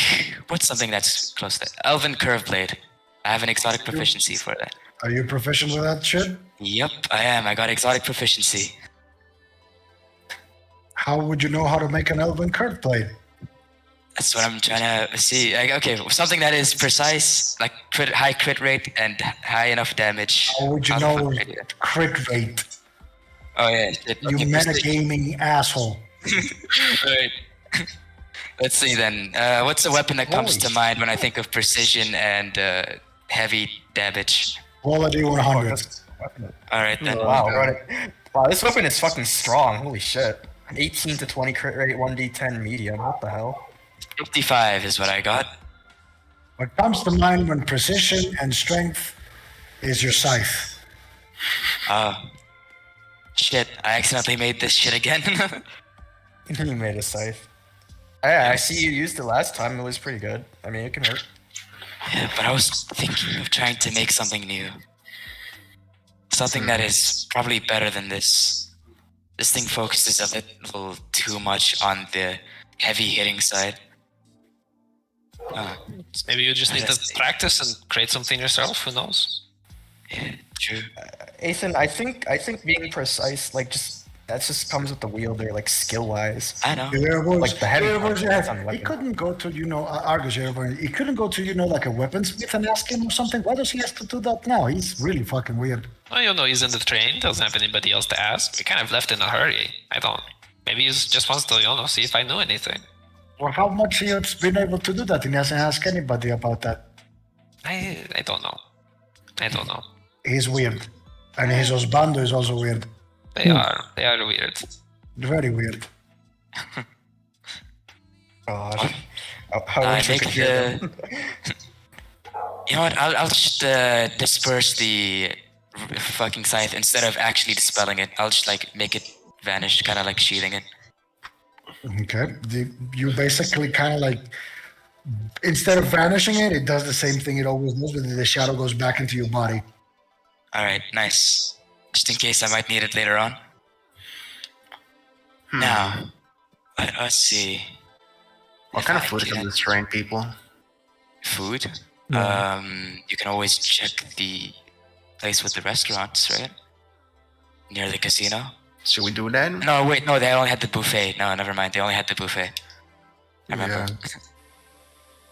Huh. That's probably the same buffet again. Now, isn't it? they only have a buffet inside a train. They only have a Oh buffet. yeah, that's right. Only a buffet. Wait, Only. did we even eat yet? Like, I don't think we Yeah, you did. did. Yeah, We did. we did? Yeah. All right, Oh. never mind. Never mind that. Alright then, I guess there's really nothing else to do. I'm I'd gonna like get to regain reading. a shadow surge and I don't know, go to sleep or some shit. Yeah, go to I'm sleep. gonna get reading. Guys, if I fall asleep while reading, wake me up so I can charge the one. Please. Oh, you're gonna read again? I'll watch him. I'll watch him. All I'll watch right. him read. All right, intelligence check coming up. Oh god. You know the drill. God damn it. Fall My asleep luck. again. I will fall asleep. A 1. Oh, thank you. Yeah.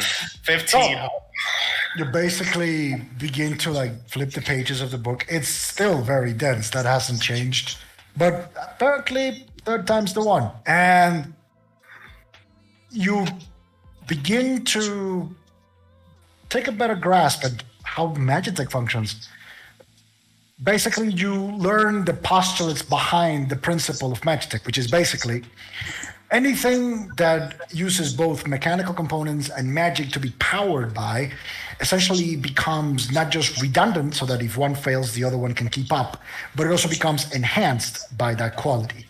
You learn that can be applied to everything pretty much because the principle is universal. Anything that can function with magic and can function mechanically can function with both. And as such, anything can be Magitech, honestly. From kitchen appliances to a train to a weapon, pretty much anything can be. And that's basically what you begin to glean. You begin to glean an understanding on what Magitech does and how Magitech actually works. You basically also learn that the basic principle of Magitech begins with ceruleum, which is a material that in its raw state, it is a hyperconductor of pretty much magical energy in raw form called ether.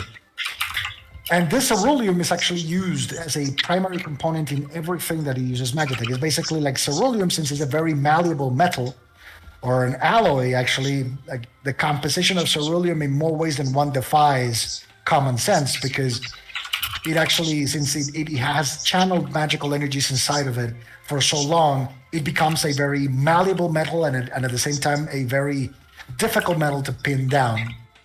Unlike, for example, something like steel or copper. No. And as such, you understand that that anything that functions with Magitech must have at least a portion of its material covered in ceruleum, which is basically combined with all the other metals to add sturdiness, resistance, and all that stuff. That's basically what you begin to like understand about Magitech. Alrighty. All right. And I do Anything not else? If I don't fall asleep, then I'm gonna go ahead and I'm gonna charge the one. All right, roll for the one. That would be 3. That's a 2. Okay, add 2. And well, that pretty much makes it so I go to sleep then. After that. All right, so you're going to sleep then? Yep. Yep. I cast Keep Watch on myself again. All right, you guys keep watching yourself. The sweet embrace of night comes to you once again in this final day of your journey as you all fall asleep, except Argus, who stays there, kind of like looking around. Just looking around, keeping an eye out. However, night comes and goes without a hitch. And as you're waking up at the very early hours of the next day, off in the distance, Yes. you begin to see the majestic sight of the most ancient city in all of the Astanan Republic. The city, the great city actually, of Senhartan. So, a little bit of a background on Senhartan. Most of you would know that Senhartan is one of the oldest cities in the Astanan continent. Yes. It is said that during the days of the Runan dynasty, it was one of the most important by proxy of being a natural trade hub due to its close proximity to the old capital of Il Salib, as well as its advantageous position in between the southern shores of the Gulf of Sorrows and the northern edges of the Runa Desert. In present times, Senhartan still presents itself as the most important trading destination in western Astanan, because most of the goods that flow from and to Torwan go through Senhartan. And it's also a very important supply center for Raven's Perch, the headquarters of the Astanan Air Fleet. Mm-hmm. You would also know, well, this is something more than Argus would know, that Senhartan houses a very unique tropical microweather, and its architecture still keeps most of the style from the dynasty days. You have pyramid-shaped buildings with large promenades, public parks, and squares dotted in between. Senhartan, as a city, is less structured when compared to its more modern counterparts, with the only visible demarcations being a trade hub near the center of the city and the View, a very wealthy residential district towards the northeastern side. In general, this is a city with palm trees and artificial rivers run along wide streets loaded with history and bustling with activity, where Magitech carts and wagons transport people using infused rail as tracks. Much like other cities in Astanan, Senhartan is encased in a giant defensive wall dotted with anti-air Magitech batteries, as well as artillery posts and defensive strongholds that double as a residence for the city guard and its assigned military detachment. The wall itself has entrances in 3 points, south, west, and east, and while not as impressive as Hishtara's defenses, it still poses a formidable obstacle for any attempting to take the city by force. And so, Beautiful. the incredible sightline that is the city of Senhartan with its pyramids is very, very different from the one you get with Hishtare. Hishtare has its silver spires, very imposing. Senhartan looks like almost like it was cut out of marble in a way. It's a very, very, very different looking city. Its landscape to you looks very, very, very different. Especially for those who have never been west of the Aslan Republic. That means pretty much Ethan, Damien, Lawrence. You three have never seen this site before. Of course, Argus knows it because this is his home, and Divan will be more familiar with this type of architecture because he lives not around, but he lives he used to live in Ravensperch, which is relatively close by. And in this part of the world, this architecture is a lot more common. And so, the Everrail drops out of the ethereal plane. The talk in the belly, tingling on the skin. Train slows down, passes through the wall, one of the city's walls, in like the entrance of it. Not as big again as Hishtar is, but still pretty big. Go through, you enter the city. The train slowly moves towards. This time is not like a monumentally large building. It's much more modest and conventional. As the train stops in one of the piers, you all disembark. Yeah.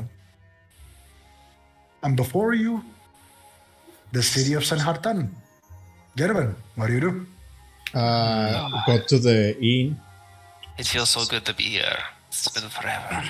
Or what feels like forever, at least. Should probably get like a map of the place or something. I've never been here. I live here. Maybe Argus should lead the way. Yeah. I don't know. All right. Argus, lead us to that one in. What Argus, was it? you lived here, didn't you? He said The it was near Sandman's Rest. my father, my parents, my family's business. So Oh, okay. start heading towards my family's business first. Alrighty. Okay. So, you begin to walk the streets of Senhartan. Argus, for you, it's like coming home after a long, long time away. It's that rush of nostalgia, of homesickness gone away, with the familiar smells, the familiar sights, the familiar activity, all of that coming back. And so, where are you going? You're going to your father's? Yeah, we're going to the family business. Okay. Can I play whatever game y'all playing? No, we're playing D&D. You have to be quiet, Dark Knight. Oh, I'm sorry. Wait. So, you go towards your father's business. This city is different. It doesn't have a tram system. But you kind of like, take a cart. It's 5 copper. Mark that down. I almost forgot. It's even Mark worse here. Mark We all that have to down. pay it, or just him? You all have to pay it. Yeah. Copper damn it. bandits, dreaded again. How much? It's a big city. What do you think? You're gonna move Five on copper. foot? Wait, how much are we paying? 5 copper. 5 5 copper. copper. Take, Yeah. 5 5 copper copper. for a card or What are something. you guys complaining about? It's 5 copper. It's just 5 copper, people. I will drain all that gold out of you. Soon enough. 5 copper. Oh my god. Soon enough. It's So you take the cart, and easily enough, you know that your father's old workshop, Ishkalian Enchantments, is in the trade hub in the center of the city. And so you go there, and you get off of the cart half a block away from your father's workshop. And Wait, it can I is, oh, sorry. and it is weird because nothing has changed really. It's the same. Is it like It's- active? When you get to like Ishkalian Enchantments, there is like a person in the like basically being attended, and behind them, you do find a familiar face. As you approach, not Okay.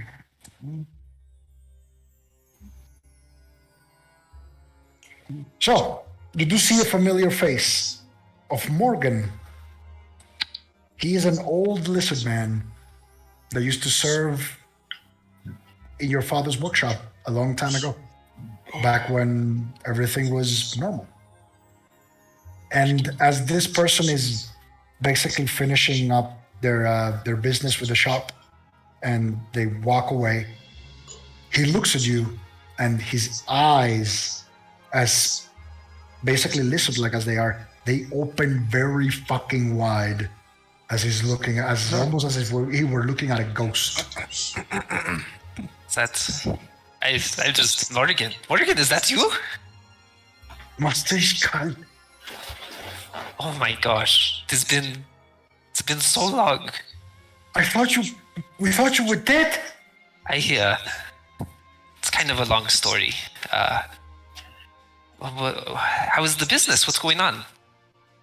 Well, since the takeover, it's been a bit rough. But the things are, it's a joke. It's a joke.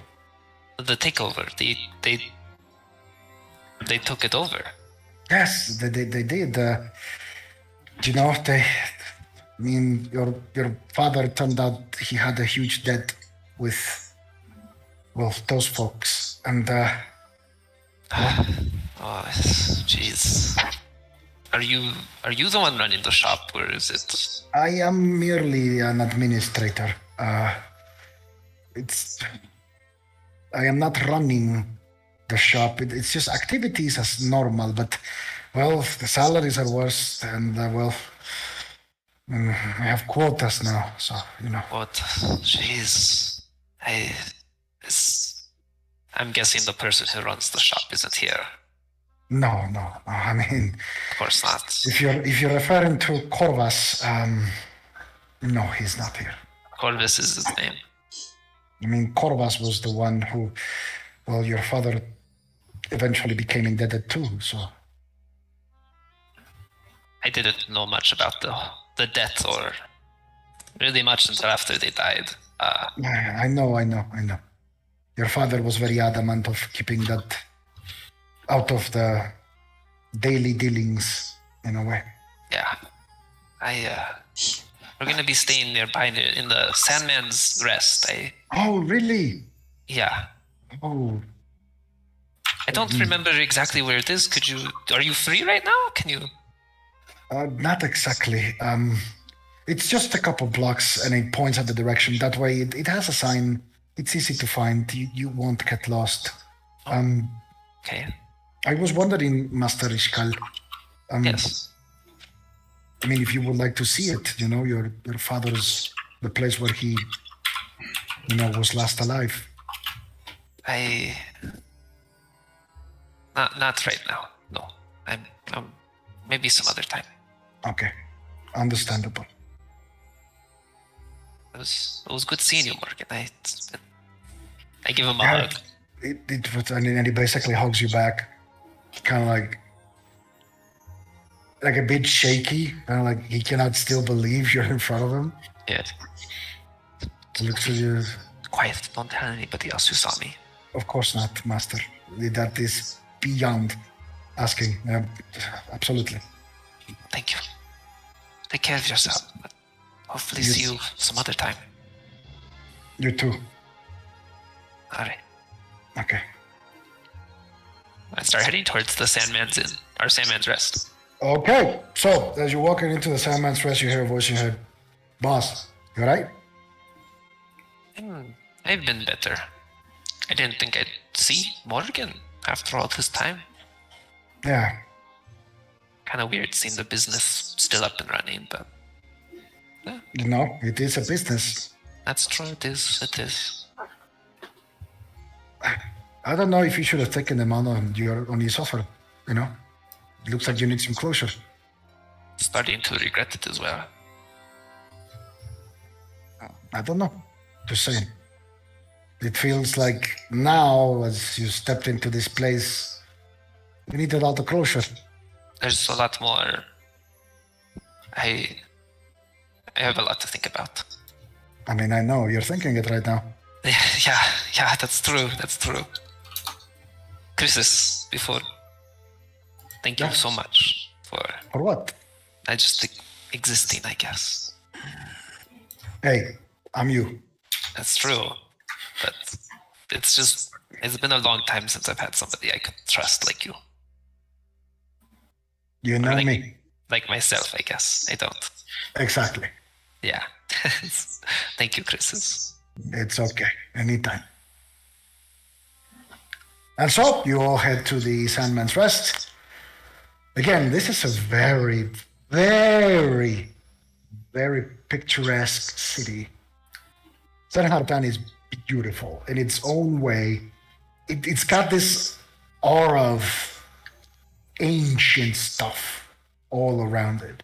Is that basically you stepped into a different timeline because this place is, again, like there is old history in this city. You've never seen anything like it. It is, in a way, it is like a piece of the past still stuck in the present. And it's a beautiful, beautiful city in its own imperfection. It's got that flavor. It's got that sensation. It's got that feel. And so you arrive at Sadman's Rest. You arrive at the door, Yes. and there is in the counter, because the door is open. This is not the kind leaf. The door is open, and you find in the basically the reception counter a small goblin with goggles and an overall. Looks at you. Well, hello. Hello What can I there. do you for? I believe you were expecting us? Oh, you're the Mexican? Yes. The Mexicans. You're the Mexicans. Awesome, awesome, awesome. Follow me, please. And he basically leads you in. Up is like basically the way the Sandman's Rest is shaped is a 3-story building, and weirdly enough, it is a converted house because in the entrance or the lobby of the building, it's a grand staircase that leads to the second floor. And basically, he leads you up, and immediately you notice the fact that this was not an inn or constructed to be an inn. It was a house that was repurposed into an inn because it basically has that feel of like a hostel, right? Like a B&B. Yeah. And he takes you to the second floor, then goes through another smaller set of stairs up into the third floor. He opens a door. Yes, we were expecting you. Just wait here for a moment. Make yourself at home. The room's got everything you're gonna need. So, Thank you. How about it? What's your name? name's Jimmy. Jimmy. Wonderful. Name's Jimmy. Yeah, Jimmy. All All right. Well, I head into the room. And he basically goes back out. So before you is a room. It's a room that, again, this is a house that has been reconditioned as an inn. So there is like a reception place to the room. Yeah. Some furniture. There's like a mixture between a living room and a dining room. There's like a table. There's like some like a sofa. There's like a big chair. Looks very comfy. And there is 3 doors, 2 on one side and 1 on the other. And you open them, they lead to rooms. Each room has 2 beds on it. The place has a bathroom. All of the commodities, the pleasantries you're used to when going into an inn, except the time you went to Shen, because that was a shithole. But pretty much everything you have grown accustomed to when it comes to like an inn built for adventurers. There's places for you to put your armors, your weapons, stuff like that. Alrighty. And basically you begin to settle in. As this is happening, you do hear a knock on the door. Tung, tung, tung. I open the door. You open the door. In front of you, you see Jimmy. Yeah. Hey. And next to Jimmy, you see a person that has like a hood. It's wearing a hood. Oh, okay. And she looks at you. Yeah. She looks human. Madam. The Mexicans, I suppose. Yes. Yes, we yeah, are. that would be us. Good. My name is Madame Tolafia, or at least that's how they call me. Yes. May I come in? Oh, we've heard of you. Yes, madam. You can come in. I believe you were expecting me in a way, Yes. Yes, we were. as I was expecting you. And she walks inside the room. As she takes her hood down, the face and also like her hands transform into this vulpine-looking creature. Oh As- god, a furry. It finishes transforming. You see before you what you would know to be a kitsune. Ooh. Silver, with like silver and gray hair all across her body. She's still wearing the cloak that covers most of it, but you do know she's a kitsune. Because as the transformation is finished, you do see basically the giant tail as it just grows out of her body. All right. And basically down the coat, the robe. She looks at you. Gentlemen, Yes. I believe proper introductions are in order. My name is April Tolafia. April. And I will Nice to be meet you. I will be your contact for the specifics of your task. Do not worry, this place is perfectly safe. After all, I own it. Oh,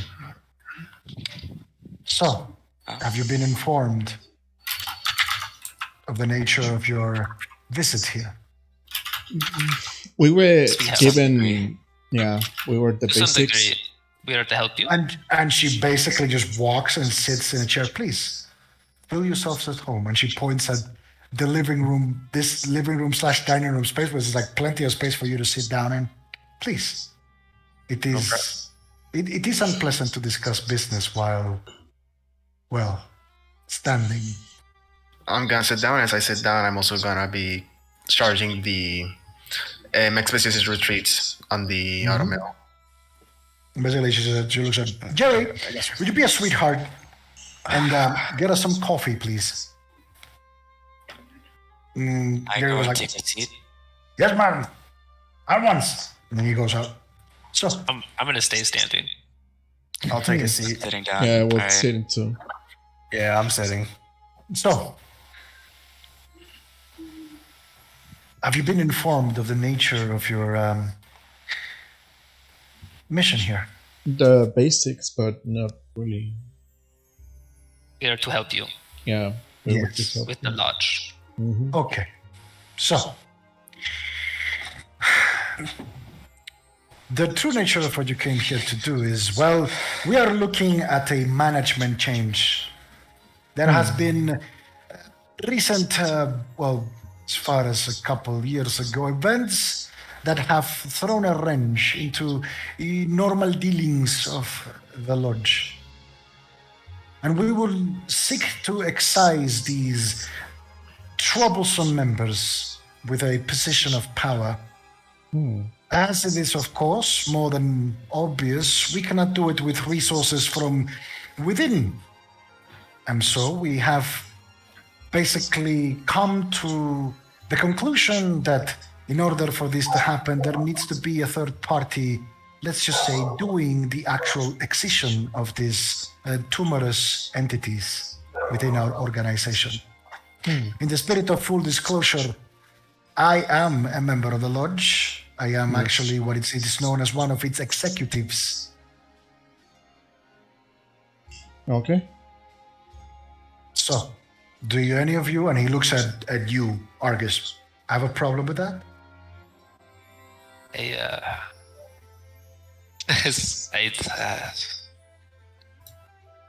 And going to also- step out for a bit. I'm just gonna step out for a bit, try and cool off. Argus is like angry, like visibly angry. Also, you introduce yourself. We haven't done that. I'm Lawrence Copperhand. She basically from under her robe, she pulls out like what it looks to be like a very refined pipe. I mean, black. I know. A refined pipe. Oh, you already know our names? Well, Like a pipe, like a smoking pipe. Yeah. And she Okay. take puffs out of it. Well, I don't know what to do, so I'm just gonna It is understandable. get up and go check up on Argus. I do know and she looks at you, and it is understandable. I do know the hard history of the Ishkal family with some of our members. It is unfortunate what came to happen to, well, Mr. Ishkal. Yes. So, should we wait for your friends to get back, or can we discuss things with you? I guess we can discuss it and then we can wait for if he accepts to. Yeah. Perfect. Okay, so exactly what you came here to do is you came here to kill a man. Yes. Well, a dwarf, more like it. He goes by the moniker of Corvus the Beardless. Corvus. He has been, let's just say, a very troublesome element of the lodge. Also directly connected to Ishkal, to the Ishkal's family demise. Oh. Let's just say that the lodge in its entirety is not responsible for his activities. It has been a very strange story, actually. He came to prominence in recent years, but his rise to power has been swift and disturbing. And as such, he has broken an old covenant of the lodge, which is never step on the guild's toes. Yeah. So, that is what you're here to do. And at that point, Argus and Ethan, you do see him coming up the stairs as you're outside. Jimmy with like basically a bunch of cups, like a coffee, like a coffee thing with like a bunch of cups. And he walks inside the room. Then he goes like, "Excuse me." He walks inside the room. And Jimmy, puts the things like on like a small table, and Madame Tolafia is the first one that just leans in and drinks the coffee. It's like in tiny little cups. It's very weird. It's like on tiny cups. You're used to coffee. Like it's a bunch of it. No. This is a tiny cup, like a tiny little bit of coffee in there. I'll have some coffee then. She drinks it. You drink that coffee. It is strong. Like, holy fuck. It is condensed caffeine. And when you drink it, you are like kind of like a little bit drifty as your usual self is. Suddenly your eyes are fucking wide open. Like, holy shit, this thing can just rise dead. I need this. I need this in my life. I'll enter back in while everybody's drinking coffee. Yeah. Okay. Well, I walk back in too, I guess. And he looks at both of you. And then she directs her look back to the van. So, Yes.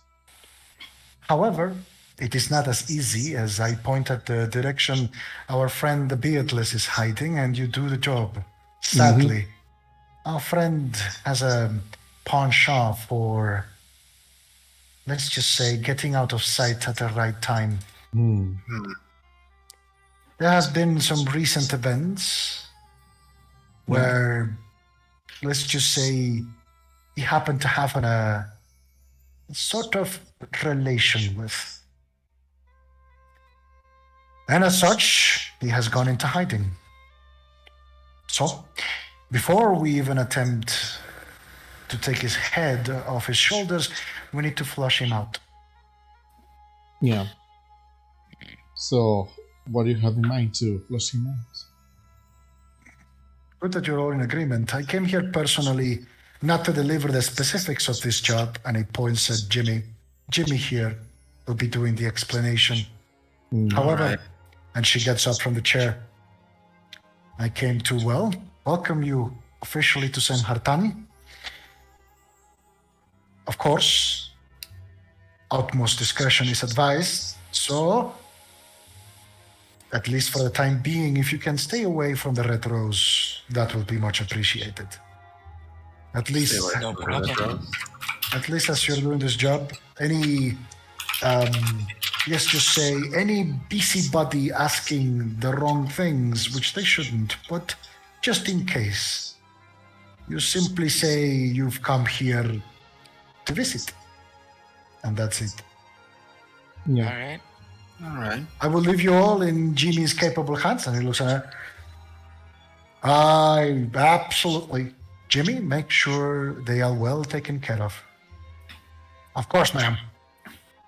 And she leaves the room and she looks one last time at Argus and she says, on behalf of the lodge, we're terribly sorry for your loss. Your apology means nothing to me. I know. Damn. And she leaves the room. And basically, like, Jimmy's like left there and like, all right, this is awkward.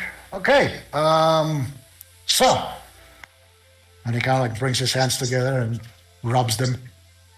Step one, as Madam said, is to drive the son of a bitch out of his hidey hole. For that, give me a second.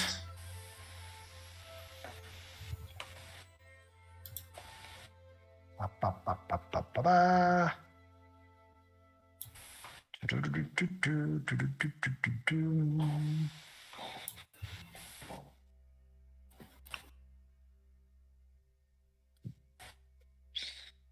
What is my stealth modifier? Stealth.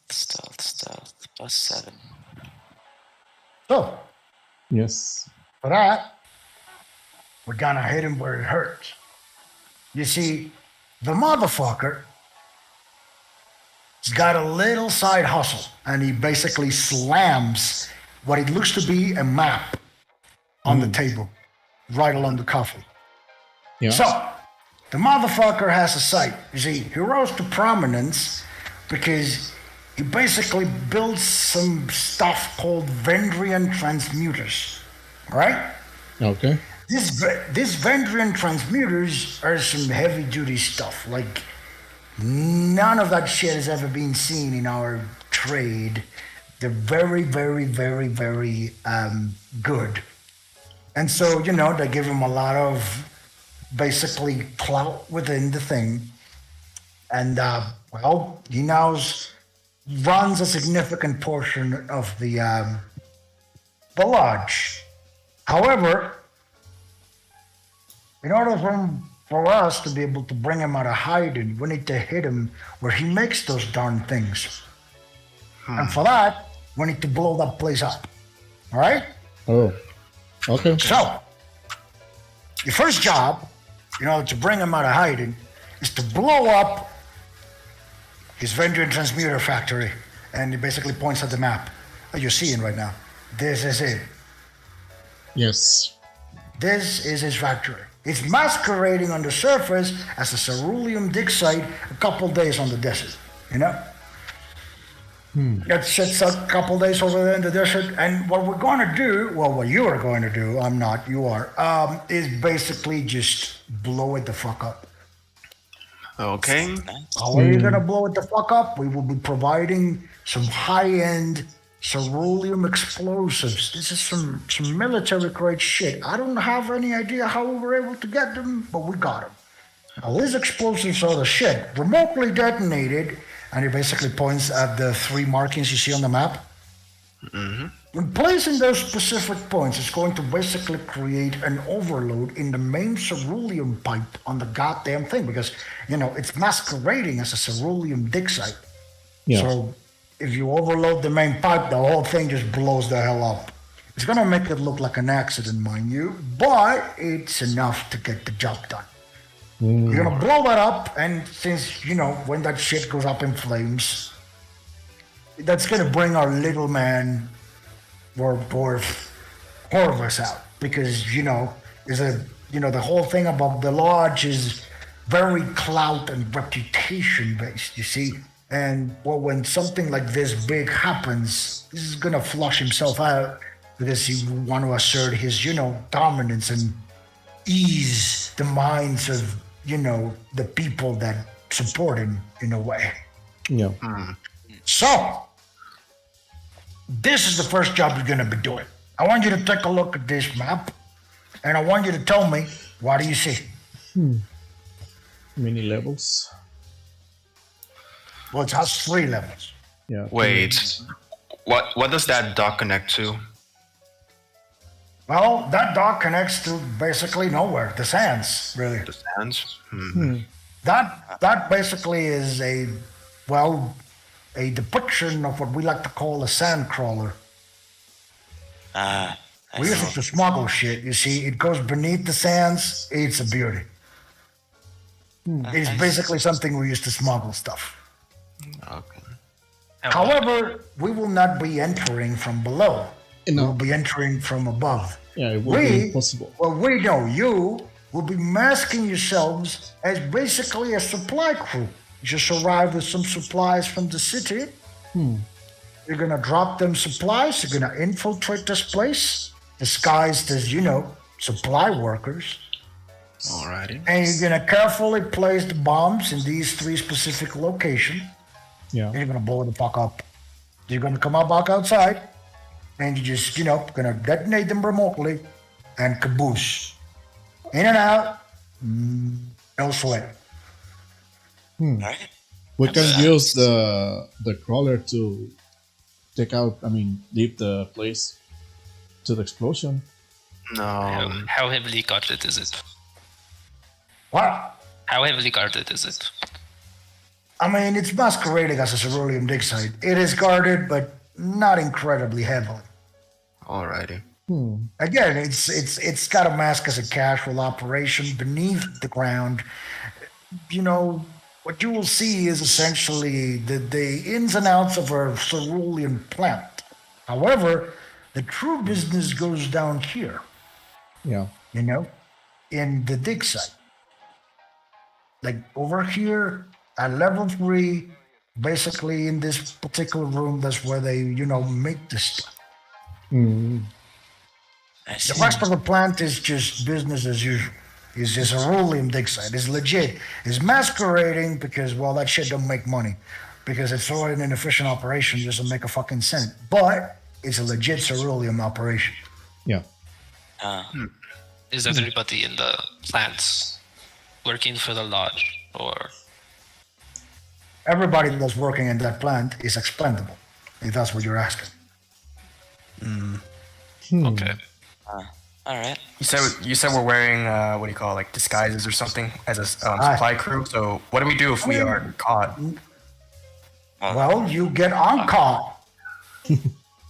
What are you talking about? I thought you guys were professionals. Yes. We are. Don't worry. He's just a bit inexperienced. That's all. Yeah. Listen, we don't need any green beans over here, all right? No. Eh, So we're gonna could get I- it. What? Could I attempt to use knowledge engineering to figure out if there's anything that could, like any machinery that disabling wouldn't be up for our advantage, anything of that nature? That's your Frick. fault. Alrighty. Knowledge engineering, let me double check because I have never rolled this before. Okay. 5. Fortunately. You look at the thing. The plans are like the plan is brought before you. It's very detailed, and you gleaned out that it contains all the information that you would need to properly place some explosives and blow some shit up. Okay. But that's pretty much it.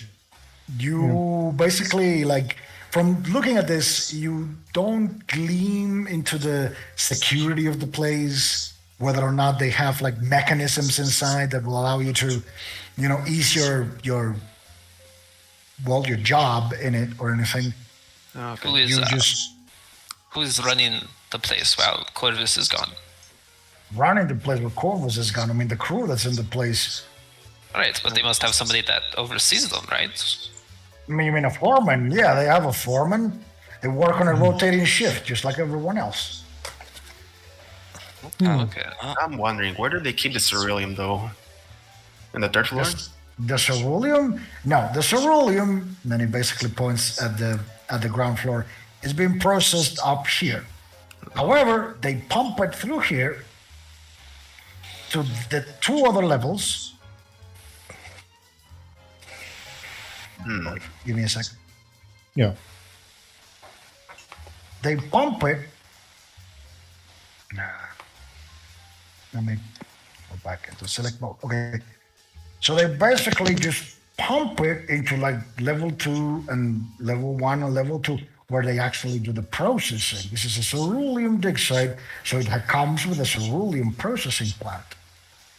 So basically, they collect the ceruleum from the sands, bring it over here, and over here they refine it. That means they separate the ceruleum from the sand, and then they send it down for processing. Once the ceruleum is processed, it is usually loaded up in a pipe and basically just, pumped to the city. Okay. What we're going to do is we're going to provoke a controlled explosion and basically blow up that central core and thus, collapse the entire thing. All right. We will be providing I will be providing you with the explosives. So that's some. Simple enough, I assume. So how is going to be the transportation in and out? I mean, You're going to have a guide into the desert because this thing is a couple days journey into the desert. The way we do supply runs is basically, we load supplies on a bunch of camels. yeah. You guys go through the desert, you get there, and you unload the supplies. That's it. Okay. All right. about right. All right. And escape. The whole idea is while you're offloading the supplies, leave the little presents. That's Yeah. the whole gist of the thing. I see. Also, they will not ask any questions as far as like our names or anything of that nature. I don't know, man. They can talk. They got mouths. Yeah. Well, gotta make up fake identities then, just in case. Which one of you would be best to slink away? Because I don't imagine they're gonna let us just go on all the floors just because They we're can be pretty delivering stealthy. supplies. I can. Right. I can move around pretty I quickly. can cast visibility on one of you guys, but it only lasts for 6 minutes. As far as That's anything else, I can probably hold a conversation more or less. Yes. I have diplomacy. Alright. I can talk my way through stuff. All right then. As for stealth, I could probably do that. I guess a bit of talking I could do, but I don't think we're gonna be relying on talking, unless only at the top floor. I mean, when we're actually deploying the stuff. I mean, dropping off the stuff, we can actually do that there. We need 3 locations that we're gonna be bombing, so the fastest way would be 3 people who are all invisible, just go down there, place the shit, quickly come back up, detonate the shit, and we're done. We can't have 3 people at the one sleeve. That'd be really suspicious. Exactly. Yeah. It would be pretty suspicious. So, here's another idea. I could go down there alone with 3 bombs and plant them all in the different places and quickly try to get back up in time. But that would be... I guess it's way less risk if only one of us, has to take up that risk. That is not really less risk, It's No, I mean, counting on one person. Waste less risk for the rest of us, but for you, if you get caught, then you're dead. Yes. I know. I say we send 2 people. 2 people Yeah. that are staying at the back. Maybe people who won't be noticed as well. All right. Argus, you can go invisible, right? I can? How stealthy are you? With invisibility, very stealthy. Without, not very much. I would suggest taking Lawrence with you in case shit gets bad. Lawrence. All right, so it would be me and Lawrence then. I mean, I'm only Lawrence? stealthy with the invisibility, but I mean, I got good enough amount of them. How good are you at talking, Lawrence? I'm pretty alright. If you need me to lie, I can for sure do that. All right, lie and persuade. Those two are pretty nice. I can do those pretty well too. So, Is there Maybe- anybody of importance in the factory that we need to know about, Jimmy? As far as I know, no one. No names, nothing. Again, like these are, folk. They work. I understand they are folk. I'm just saying, knowing names would be very helpful. They just run an operation. There is no special target of interest or anything. I understand that, but if we ever need to, I don't Keep know. a lookout Sometimes at if you someone. drop a name, it really makes a difference in a conversation. But Usually, If you're trying to lie, usually the way we run the supply drops is on extreme anonymity basis. That is, we compartment the operation. No one knows names because that basically, secures secrecy. fair Yes. enough. Fair Alright. enough. Okay, so we keep the secrecy that way we don't get freaking Exactly. We're gonna use that to, get in, do the thing, get out, kaboom. Okay, All right. all right then. That Yes. sounds Yes. this is about right. Nobody knows no one, and we'll all go our merry way. Except I know you, Jimmy. I can't What? give him like a death stare. What? Never mind. All right. Those- So, any questions? I don't think anything more than that. That should be all of it for now. All right. Just so you know, we're expected to depart tomorrow evening. Tomorrow. Alright. Alright. 2 days Alright. probably. That's it. Tomorrow evening. So if you got any business in the city, again, keep it, to a minimum. Yes. Keep low. Don't do anything, crazy.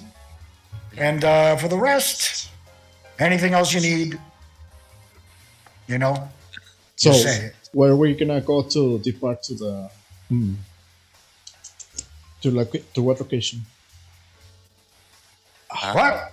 To what location we're gonna leave? I know we're gonna What? get to the desert, but where are we Huh? leaving? Don't worry. When that comes, I'll get you there. Okay. The less you know, the better. These types of things, the less people know, the better. I guess that should be all of it for now, right? Yeah. I want to sense motive Jimmy to see if he's like hiding anything from us. All right. Roll it. Where is it? Oof. Let's hope for a high roll. Uh-huh. 19. You don't necessarily sense that he's hiding something from you, but of course he knows more than he lets on. That's the Okay. vibe you get. Okay.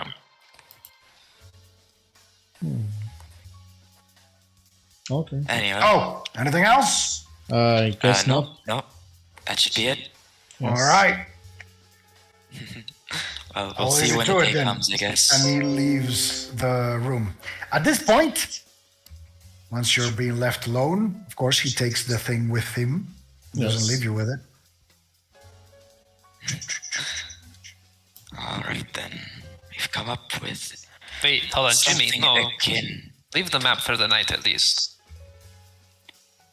Oh, he already left, I'm pretty sure. Yeah, he left. You want the map? Of No, course. Make a diplomacy check. I gonna help Can I him. help him with diplomacy? You're gonna help him, not roll for him. Yeah, I'll help him with diplomacy. I got an 18. Oh, I got a 26 in the help. Kind of like looks at you, say like, I mean, as long as you don't take it outside of the room, I guess it's fine. Of course not. We need to study it. You don't want us to fuck up. And he puts it back on the table. Thank you. Alright. Let's see then. Okay, and he leaves back out. At this point, we're gonna take a short 10-minute pee break. yeah. So, Alrighty. BRB back right back. in 10 minutes. I'll be right back. Nice. Well,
All right.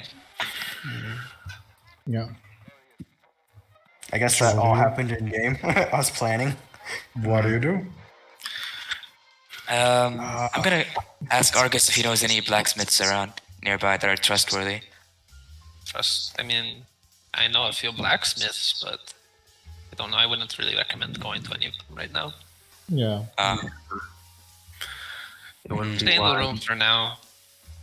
All right. Hey, we bought books for a reason. I don't like any of this. Well, I guess that is all. I got Expeditions Retreat right now on my automill, but when the time comes, I think invisibility is gonna be priority. Yeah. Are there any like nightstands nearby? What do you mean by a nightstand? coffee table, a chair? Yeah. Yeah. I'll find like the nearest object. I'm gonna call Christus out, and then I'm gonna cast Shocking Grasp, and then I'm gonna punch it. All right. What the- Just fucking punch a table. Wait, what? What? Why? Okay, roll for an Exactly. attack. All right. Why are Table you dodges. punching the table? The table. The table dodges. 26 to hit. Yeah, roll damage. Awesome. Oh god! God damn it. Proceeds to destroy the floor as well, Let me double check. or the wall, depending on how he's hitting it. I should have just Oh, done it. what? I'm dumb. Anyways, hold on. Plus 16, 21 points of damage. You basically kind of like take a look at a table that's like on a corner, like an empty table, and you just slam your fist on it, and all of you hear this crackling sound. Roll a d100. Okay. Break the floor, god damn it. 64. Argus, are you alright? It's basically the vibration of the thunder also shatters the glass of like the windows in like the like close proximity to this place, and you slam it down. This super loud noise. Almost instantly, back into the room comes Jimmy. What's going on? I just spit on where the table was, and I just go find the bed. Argus just I think Okay. Jimmy. I think Argus just. I don't know. He went insane. I don't know. Lost his mind. Really pissed? Something? I don't know. Yeah, he's just really pissed. I don't know. Listen, are you guys gonna be all right? I don't know. We are, but Argus think might. we We're can. gonna be fine. I don't know Argus about- has I don't his- know about your furniture. okay, and people, Argus has his own room. Okay, out of the 3 rooms here, he has his own room. Yeah, I don't- Before I go to the bed, We'll be I go up to fine. But I don't know Jimmy. about your furniture. I walk up to Jimmy. How much would the repairs cost? Jimmy, Yeah. everyone at that workshop is part of the lodge, right? In a way.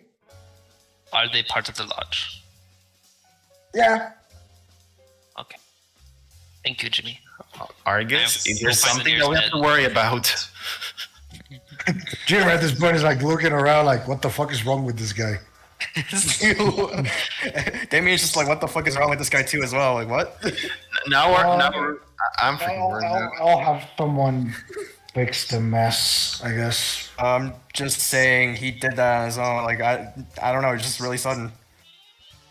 Hey, he's your partner, not mine. I don't know him. What do you mean you don't know him? I thought you guys were So quick to professionals. abandon someone? Damn, alright. Not abandoned, but like, I mean, I know him, Alright. but not really that much. Like, Well, I mean, we know him. Like, we Alright, we're well, gonna we can acquaint throw him. the blame on some other shit. Doesn't matter. It's already happened. Who gives the shit? We'll deal with it. yeah. Anyway, How do we Anyway, deal with yeah. this? Ethan, are you It's gonna up go? to Jimmy. Jimmy, if you need us to pay some shit, just tell us, and we'll try to spit out the money. Madam told me like the costs were like on us, so. But I will kindly ask if you don't go around breaking shit, you know? I Yeah. won't. I don't know about him. Alright, Damien, just stop trying to fucking. There that's it. is like, you know, in order for you to lay low, you know, you need to Yeah. lower volume. I'm just gonna know, go to my room I and mean, it leave. just sounded like someone just let off a goddamn lightning inside of you. That's kind of what happened, yeah. But Yeah. So, anyway, So what's the plan for this? We discussed the plan for this. You It would be- and Lawrence are going down. Yeah. I guess Yep. we'll be distraction on the top. Yep. Mm-hmm. Shit goes wrong. What are you gonna do? If it goes wrong, I guess we're gonna have to deal with it on the spot and see how it went wrong to know what to do. Yeah. If shit went wrong as in we got spotted, we're gonna try to run our way and just make our way to the top quickly. If shit got wrong as in you guys' fucking bullshittery with the distraction failed, then you guys get away, find a spot to hide for us to eventually come out and find you, or some way to find us once we get out, and then we rejoin and leave. That is as much as I can So say. basically, we just run away. We deal with it as it comes, right? We'll Well- cross the bridge once we get there. If something goes out, why don't we just steal that dollar and leave with? Yeah. Yeah, we can steal the crawler and Look, just. all we gotta do is plant some bombs, get out, detonate, leave. That's it. We're yeah, good. yeah. But I mean, we can steal the crawler, just sneak out. Do you know how to drive a crawler? Yeah, do you know how to do a crawler? I don't think any of us do. You want to steal that? I'm don't know how From to the drive looks that. of how this thing seems. I might be able to figure it out if it's like a Not magical worth the risk. device. I It'd mean, be a lot you need better as to last figure it resort. out. Just saying, as last resort. Whatever. Yeah, really, really last resort. Like if they enclosed us down over here when we're all like at the bottom, then sure, we can use that thing as a method to escape. But otherwise, no, we're gonna get out from the top. Yeah. So what do you do? I guess. Wait. What time is it? Is it nighttime? No. Yeah, it's close to noon actually. Noon. I'm going to Oh, read Nighttime though. my Isn't that book. right? now for Is Or Jimmy no, still we're there? leaving, tomorrow night or something. yeah, it's tomorrow tomorrow evening. night. Tomorrow evening. Is Jimmy still there? No, Jimmy's not there anymore. Ah, man, I was gonna ask him about the So coffee. we have the entire day and almost all of tomorrow, and like we go tomorrow night. So almost like 1.5 days. So I don't know. How long of a walk was from the Sandman's Rest, or from from Argus's family business to the Sandman's Rest? 2 blocks. 2 blocks. Oh, okay. Not terribly long. Hey, but it would be best if we stay here, though. Yeah. Let me check how Yeah, long I'm gonna- this guy's stuff lasts. I'm gonna Argus is stay here. I'm Argus not is gonna gonna walk do out, anything. and as soon as he walks out, he's gonna cast invisibility on himself and head towards Ishkali's enchantments. Oh, fuck. Okie dokie. Okay. Give me You a turn second. invisible. Not even gonna deal with that. Dun, dun, dun. Not even gonna try, people. Disguise stuff. How long does it last? Oh, 10 minutes per level. All right, that's pretty nice. I'm gonna be heading out to a Oh. blacksmith, so I'd like to disguise myself. One of you at a time. I cannot handle Oh, that. okay. Yeah. So, Argus, you basically go invisible. Yes. You are invisible. And you head out. Okay. You're back in the streets of San Hartan. So what are you doing? Heading straight back to the business. You go back to Ishkalian enchantments. You stand at the door. How long does your invisibility last? 6 minutes. You still have it? You're still invisible? Standing in front of the... I'm gonna knock Shot. on the door. The door is open. It's a business. Oh, I'll walk in. All right, you walk in. You're still invisible. Do I see Morgan? Yeah, he is at the front desk. I'm gonna walk up to Morgan and I'm gonna whisper into his ear. Morgan, I would like to see He my. kind of like jumps. So like, It's me, Argus. I'm invisible. I'd like to see my father's his room. yeah, please come with me. Alright, And he I'll follow. basically kind of like gingerly walks back to the back of the shop, and he kind of like looks very confused because he can't see you until your invisibility is over. Gas is guiding you basically towards the back of the shop. Your invisibility runs out. Okay. And he goes, this way, please. And he basically points at the door. This is the old office. We haven't touched it. I worked at any points, basically at another door. I worked from like my old office. We haven't touched your father's office since, well, the day he passed. So, and it basically opens it and ushers you in. Thank you, Mark. I look around. Do I see Okay. anything that stands out? Make a perception check. All right. I'm also going to bring Chris's out at this point. So you want to perceive? You want to also try and see if Chris can see? No, I'm doing it for the alertness bonus. Ah, okay. Also good, yeah.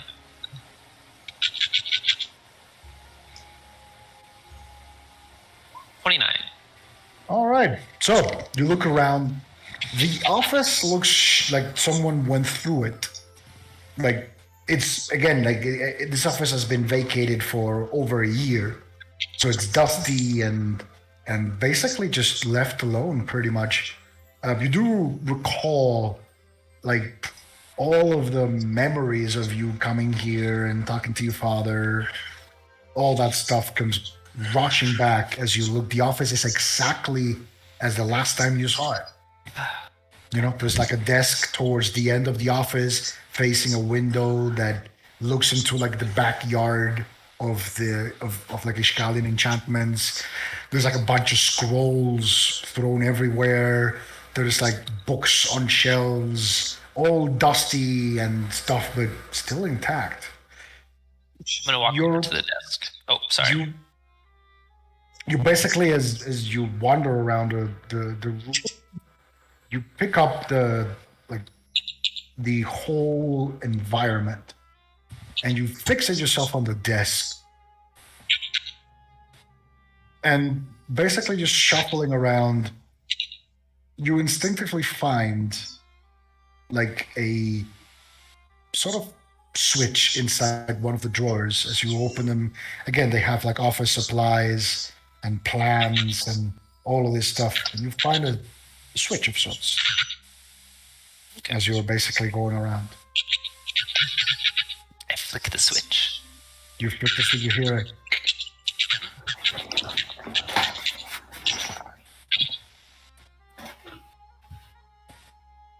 Coming from like below the desk, like you know you got the drawers. Below all those drawers, you hear the flick. Okay. Oh. Wait, never mind. So what do you do? You said it came from below the desk, right? Mm-hmm. I'll Like look the underneath. bottom part of the desk. Oh, Like you get, it's basically like a standard desk. It has a bunch of drawers on the side. You hear the flick from the bottom okay. of the drawers. I look for anything that changed.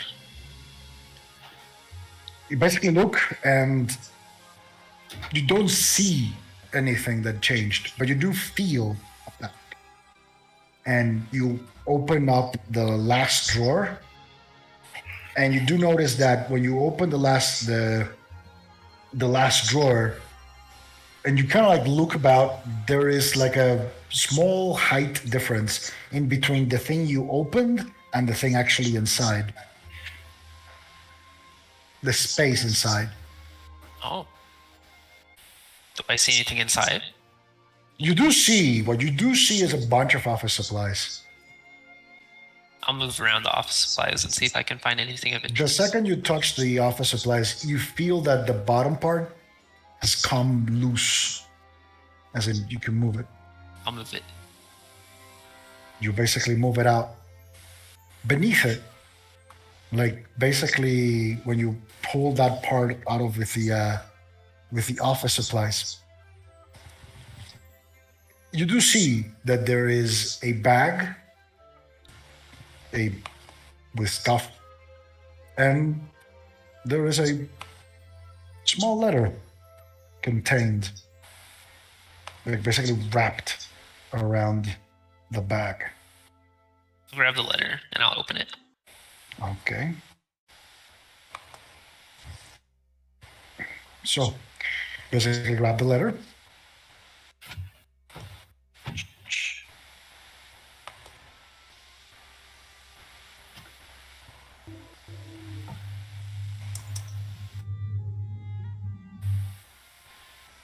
There it is.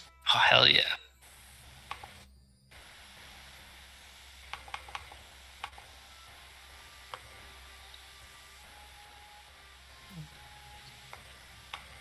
I'll open. Oh, let me read it first.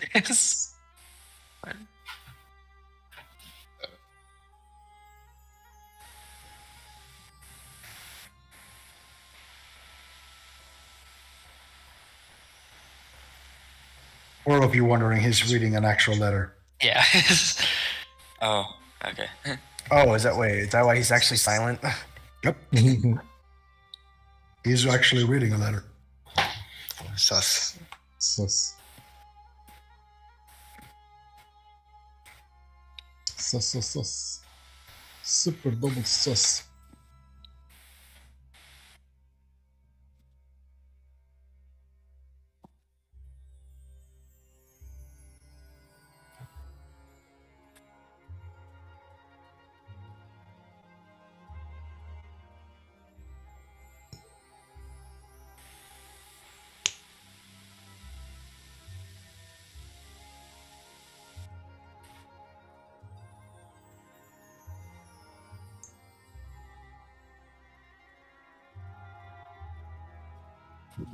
Triple sus.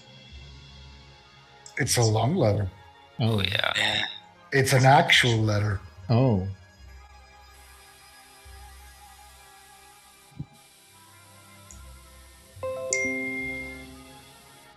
Or did you actually write like 3 pages of letter or something to him? He's the Magna Yes. Carta.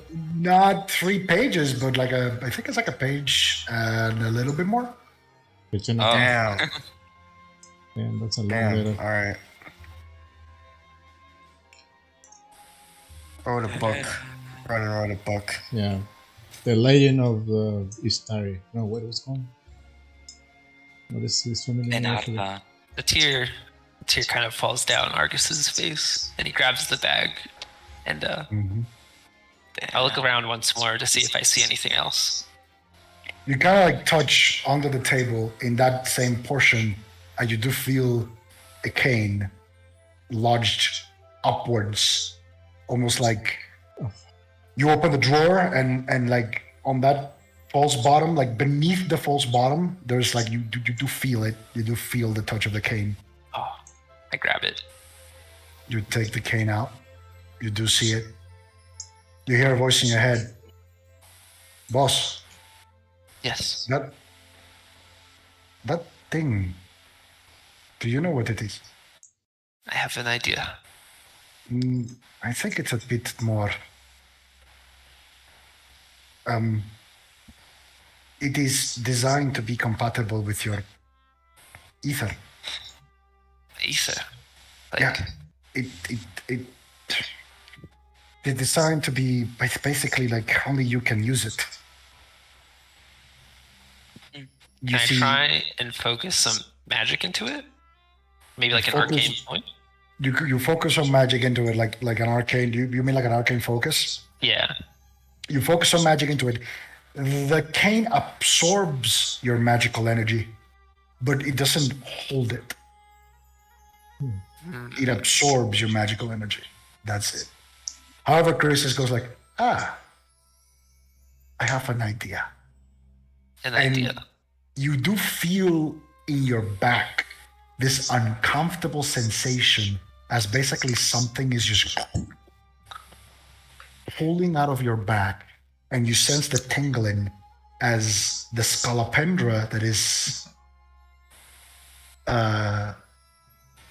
Chris's comes out of your sleeve, wraps itself around the cane, melding completely with it. Oh. This, what did you do? And you hear the voice in your head, this is very comfortable. Oh my God, this is so comfortable. I'm no longer itchy. I am no longer itchy. This is like, oh my God. Oh my god. And yes, this thing does the thing you know.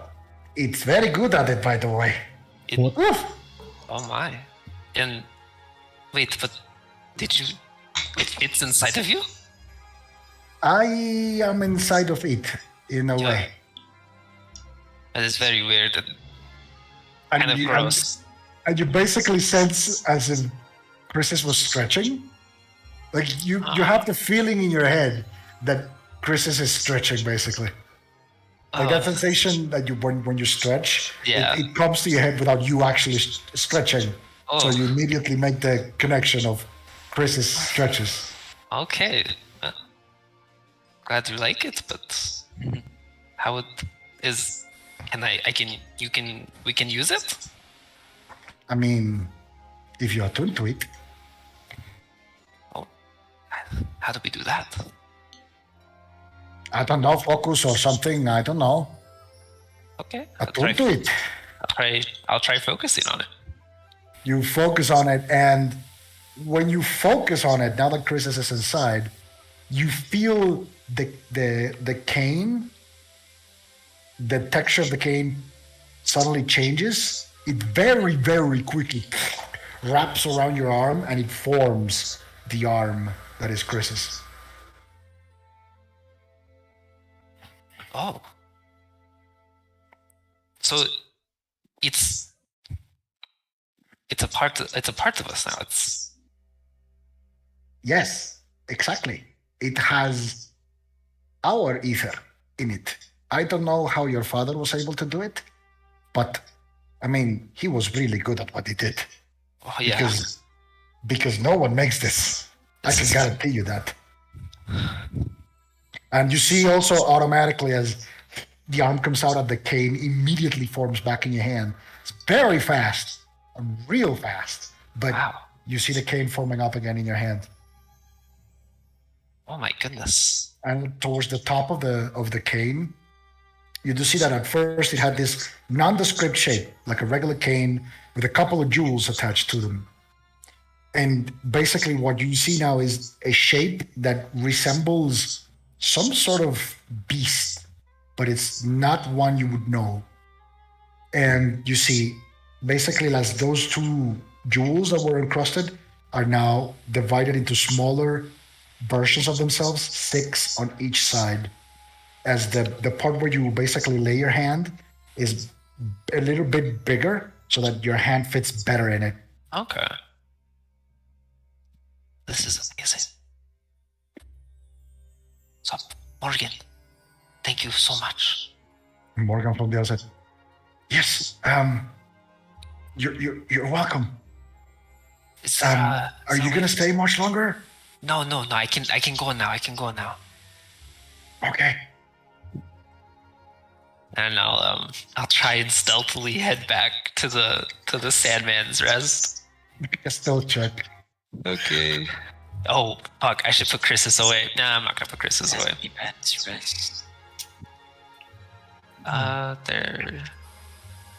There's my stealth. 24.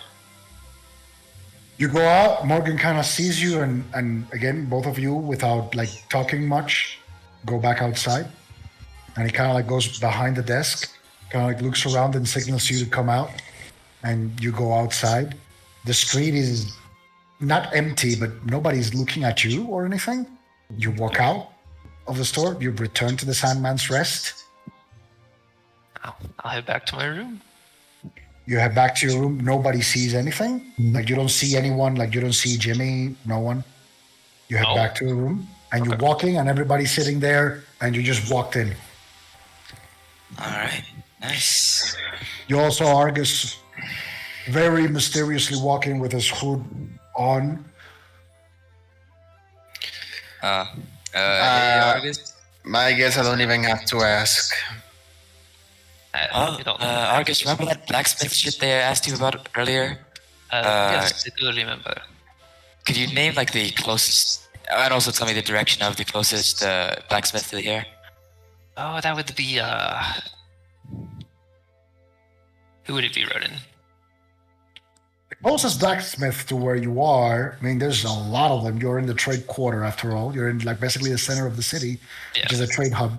So there is a couple, like probably 3 to 4 blocks away, that he can go. Any of them will be fine. All right then. I'd like to. Does Argus tell me? Yep.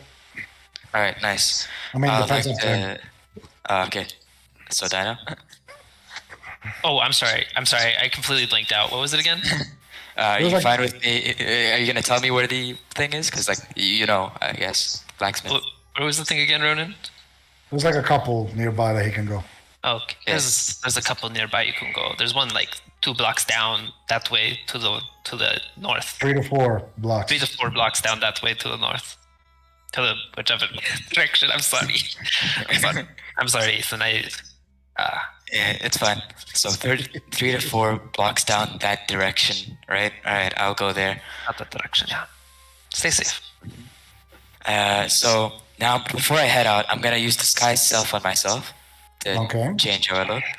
The limits of disguise self are yourself, including your clothing, armor. Yeah, okay. So I'm gonna change my entire clothing and everything. I'll just, I guess, look like some elven dude wearing just regular street clothes.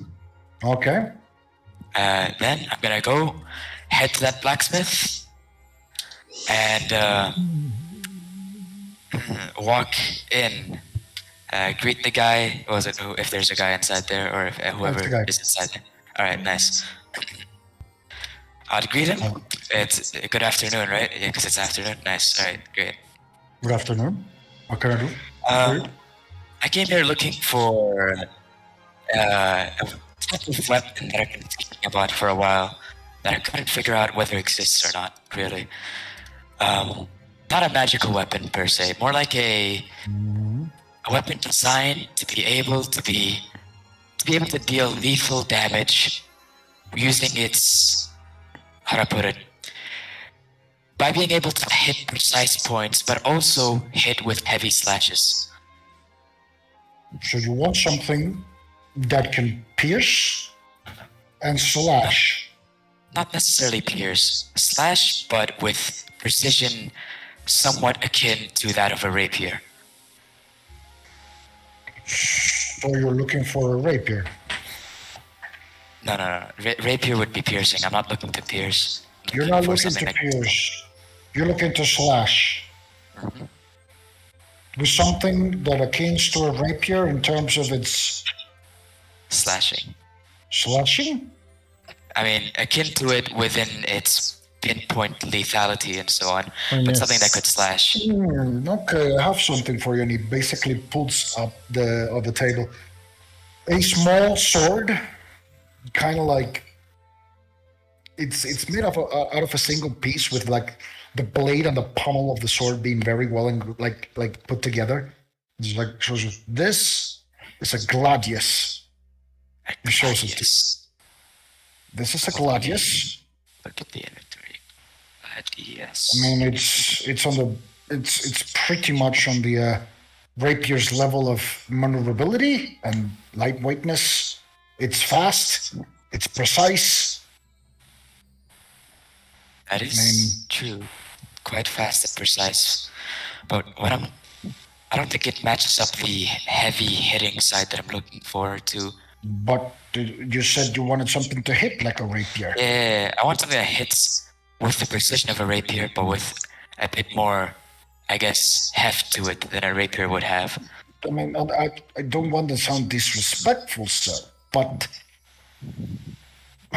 let me see if I can find something that. And he pulls out another one. This one's slightly bigger. Well, this one hits a bit heavier. In a way, it's a scimitar. Pulls out you see this scimitar out there. Pulls it on A table. scimitar. It's That actually seems pretty nice. it's again in the same long range of a. It definitely requires some dexterity to be used, but it isn't the same. I think we're on the right track. Something Yeah, similar to a scimitar, I guess. Is there something? Something similar? Yes, something maybe a bit larger than a scimitar, but probably with similar, I guess, design to it. Just to add a bit more oomph to the hits, I guess. Okay. I mean, and it puts a sword that is basically like it has a much more aggressive shape to it. It's smaller, almost like a dagger, and basically says, "Well, I mean, with all due respect, sir, if you want something bigger but also as maneuverable, I mean, you're not gonna find many." And basically puts it up in front of you, looking very confused. This is a Gandasa. Gandasa. It's smaller than the scimitar, but it hasn't like a more aggressive edge to it. How do you spell that? Gandasa, Gandsa. Oh, I can't find it in my PC gen. I know what you're doing. That's why. Gandasa. I don't think I've ever. Oh shit! heard This thing has of a this times one. 3 critical. Wait, where's this Gandasa? Let me look at Oh, it's actually D20, looking precise. D30. Gandasa. Huh. he just wants the elven curve blade. Mm-hmm. Oh my god. It's like the description of the Elven Curve Blade is like, it's a scimitar but bigger. The It's a scimitar, scimitar but bigger. but bigger. It's a scimitar but bigger. Gandasa. It's a single-edged dagger. How do I see? I guess that is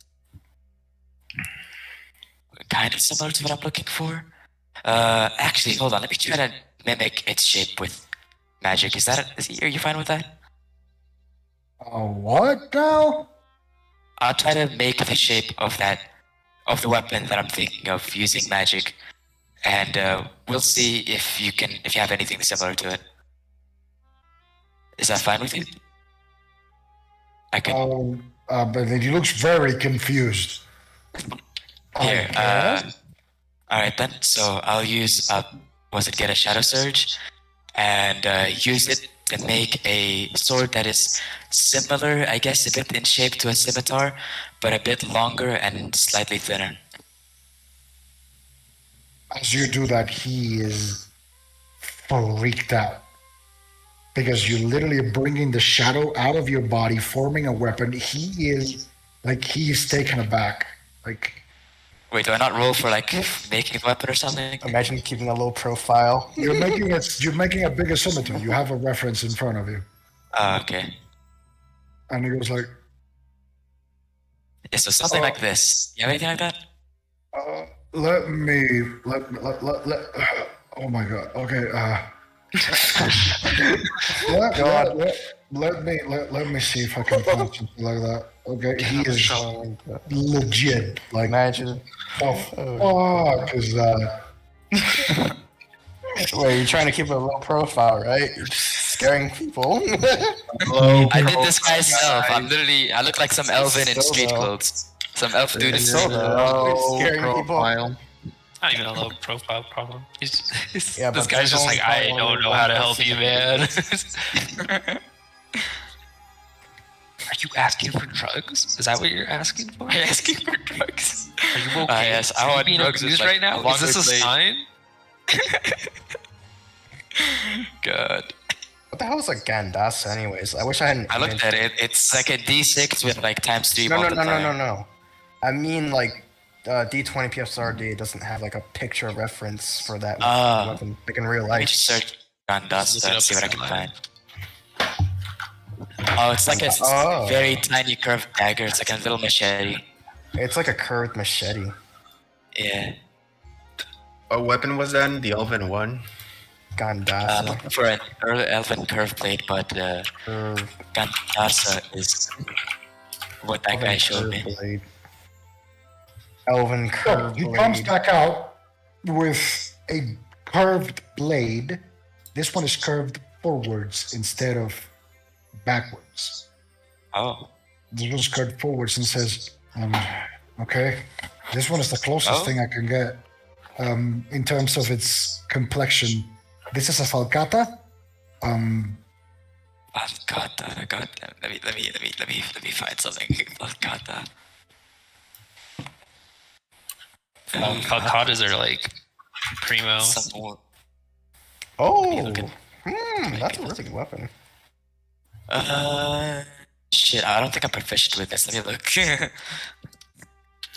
Falcara is Yeah, I'm not proficient considered with that. it's an exotic weapon. Yeah. Yeah, I'm not It's proficient. one of my favorite Cool, exotic gotcha. weapons. Damn. What a beautiful weapon. I Damn. mean, though. that's as close as I can get. As close as you could get. You sure you don't have anything similar to what I got? That's more similar than that. I mean, Because uh, again, like you're asking for basically a scimitar. I mean, I've already shown you a scimitar. huh, Damn. Though. I That's guess I critical really multiplier. can't find anything that is as close as what I'm looking for. I mean, Probably the unless you, weapon that I'm looking for doesn't exist. unless you want spears, but you Oh should. no. I'm looking for something that is like a two-handed sword that I can put my strength into, but also be a bit more dexterous with. Probably flexible enough blade to, I don't know, withstand being sundered. Again, you're looking for a light blade, one-handed blade. A two-handed blade. Well, 200 is not light or fast. It's the opposite. It's a heavy blade. True. But I'm looking for something that has the best of both worlds, really. Whilst also keeping a bit more edge towards the heavier-ish side. I mean, again, pardon, I don't want to sound disrespectful, sir, but the thing about blades is that if you make one heavier, you make it less accurate. So the heavier it hits, the less accurate it is, or harder, or I the guess harder to less handle it more like- becomes. How to put it? Less actual heaviness, more was it more like something that allows me to hit heavier with it instead of, using its own weight for the heavy. The Falcata is perfectly for that. Yeah, but I don't think I'm able to use exactly that weapon. It's one-handed, I can see. Then the scimitar will fit your need. Fuck. I can guarantee you the scimitar will be more than capable of fitting whatever need you have. Yeah, the problem is the scimitar is one-handed. I'm looking for something that I can use with both of my hands. But if you're looking for something that is two-handed,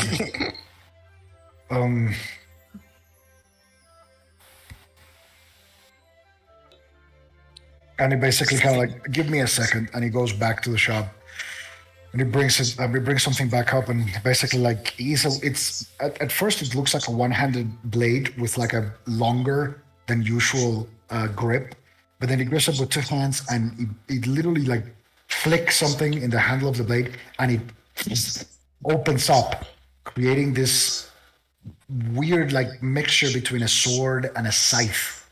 It says this is a switch scythe. A switch scythe. Yeah, this is a switch scythe. I think I'm already proficient enough to make switch scythes on my own. I've been making them for a while.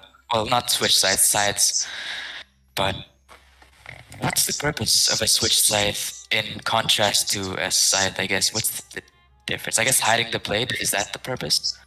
Not just hiding the blade. It makes it basically very easy to conceal more than a regular scythe. I don't know, the nature of the weapons that I use makes them really easy to hide in the first place. Because I just make them out of thin air. See, I'm looking for a reference for a weapon that I can make. That would So be you're not perfect looking to for- buy anything? Oh no, I will buy it. You have my word that I will buy it off of you. If I can find it, that is. Well, I mean, you want something that's two-handed, that has the Properties of a scimitar, I guess. property. I mean, I've shown pretty much all that I have. In can you give me like a day or two to see, because those are very general specifications. I see. Well, I guess I'll be back within a day, I guess, because 2 days I can't really last that long. I'll be off in a bit. Okay. So I guess I'll see you tomorrow, I guess. Okay. Farewell. Nice. Have a nice day. You too. In fact, actually, no, before I leave, here's a tip for you for all your troubles. I gave him, what was it, 10 gold pieces? Thank you. There we go, and I head out. The dude is And like, what the fuck? Isn't 10 gold like a lot though? it is. It's just like, what the fuck? Time to head off to the next blacksmith and torture them for a while. Not trying to be drawing any attention. Ethan proceeds to do this crap. Okay, so you go to the next. So you go to the other one. Yep, I'm gonna Oh my look for the God. closest He's gonna do blacksmith. that for all 4 of them. No, there's only 2 of them. Oh, it's all Oh, 2. okay. Oh god. Next one. Are you gonna go Alright. through all that dialogue again? Same shit or not? Now I have a better idea of what to say. Okay, you go inside. Hello. Good afternoon. I was here for to ask about a certain type of weapon that I've been looking around to see if I can find. Yeah, sure. See, I like the properties of a scimitar with how it works, but I wanted to see if there's anything that is like two-handed, but it also shares the properties of the scimitar. So, do you have anything like that? So you want a heavy cutting blade? I guess if you, yeah, something like that. Yeah. It brings out something that it's not as curved as a scimitar, but the blade is thicker. Puts it in front of you. This is a flambard. Flambard. Hold on, let me look at this. Flambard. Oh shit. That's a good weapon. Pathfinder, give me a second. I'm barred. Oh, that looks so cool. Look at Google for this. That looks so cool. This weapon. Probably It's does. like a little drill. It's like a drill right here. Yeah, as hell. What the fuck? Yeah, it's like a drill. Oh, wait, this weapon looks pretty nice. Flambard. Give me a second. Shit, I don't have the source for that shit. I don't know if I'm proficient with it. It's exotic. I don't think I am. You're not Oh, Wait, it's what is exotic. called? Okay, What is called? Lampard. Okay, Flambard? Flambard. I'm not proficient with that. So I tell him, that's a really good weapon, but I don't think I'm capable of using it, or at least not with my current training. Is it possible for me to get a curved blade similar to a scimitar, but as I said before, like two-handed? Two-handed blade, similar to a scimitar. Basically goes back. I'll be right back out. I mean, this is, and he brings out, this isn't technically a blade, but it serves the same purpose. This is called a glaive, and he brings this spear-looking with like this jutting, thick blade outside. That it has this jutting, like basically like curved, slightly curved blade. And it basically puts it. This is a glaive. It's not a sword technically, but. And he also basically goes back. He also goes back to the shop and brings out. And this is a falchion. It's more like a blade. It's a curved blade. It's basically a two-handed scimitar. Falchion. Falchion. Wait, let me look at what it does first. I don't even, wait, falchion. Oh wait, no, I'm not proficient with it. Fuck. Which also looks pretty cool. Fuck. Why are you only proficient with like this one specific weapon? Because it's an exotic weapon, and you can only get it with exotic weapon. Because he looked it on Google and then basically someone, this weapon is really good, and now he wants it. I'm like, fuck no. No metagaming on my campaign. I said that from the beginning. Wait, is it impossible to get it? I mean, it's God. not. It's not impossible to get it, but the way you're going about it, it's gonna make it very impossible for you to get it. There. So would Athen know what an elven curved blade is? No fucking clue. He's not an elf. He doesn't have any elven upbringing or I anything. I am He has no fucking clue. I'm an elf, but I'm looking to You're elf or half elf? one Chico? half Maybe you elf. could- Yeah, but you I'm, would need like a. But you don't have again like need cards. an elven curved blade. It's a traditional elven blade yeah. that is used by traditional elven folk. Yep. So if none of you has had that type of upbringing, you would have no fucking idea what an elven curved blade is. I have elf race. So I'm assuming the blacksmiths don't know either because they're not traditionally elven raised or anything like that. You don't know. What Or if they Judas said probably he was looking for an elvish weapon? What if he said I that? know. He doesn't have any idea. Again, I like don't have what an he's doing idea. is he's trying to make his character learn something he already knows, but he's metagaming. But then again, he has no fucking clue on how to do it. If you're gonna metagame, you gotta do it right. Since you can't, I mean, this is like the only way that I can go about it. no, it's He's not. trying to figure out a weapon that it would be perfect, I guess. That's the thing. When you metagame, it comes to bite you in the ass. I was very clear when we started this campaign. No No metagaming. gaming. Yeah. I was very fucking clear about that. And here you are trying to metagame. I didn't Again. know that this counted as metagaming. What? Oh, wait, I'm gonna look for a broken weapon, but my character has no fucking way or clue on how to make it. How do I make him know something that I already know is broken IRL? That is the very fucking definition of metagaming. There is no connection between the weapon and your character. It makes no sense why your character would know such weapons even exist. That's the main thing. That's why he is going about it in a way that is like trying to And, find a weapon. I've shown you a lot of really good weapons because you've basically, on your obsession to That's find the a problem. I specific can't weapon. use those weapons in the first place. I'm not proficient. You can still learn how to use them. Can you? I don't Yeah. think you can. You can. Pathfinder is a really open-ended game. If you want to learn how to use a weapon, you can. It might take time, but you can.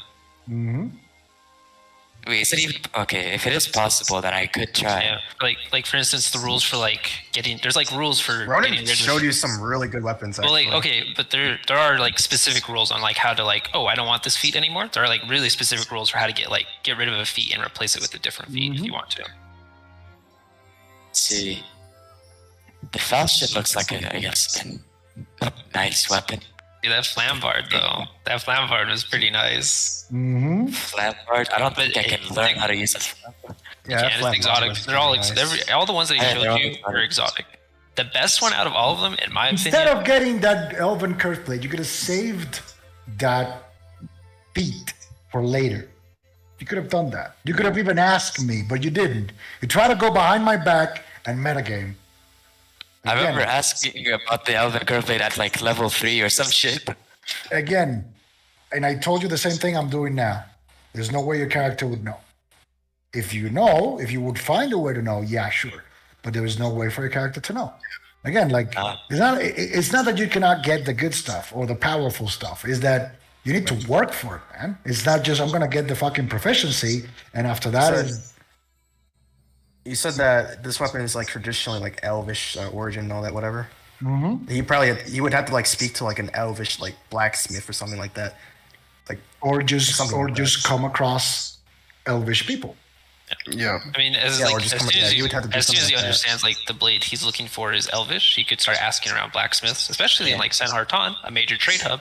He might be able to find it, but he doesn't know it's elvish or anything. So Yeah, I don't know. I mean, and the, like I the weapons he like, I don't know specifically, but you could pick any of those weapons that he showed you because they're all really good, yeah, all those weapons are really and you good. can start trying to learn them. It's not that I showed you bullshit or shitty weapons just to make fun of you. I showed you some really good weapons. That is I not know, the looking elven at curse it, they're blade. fucking insane.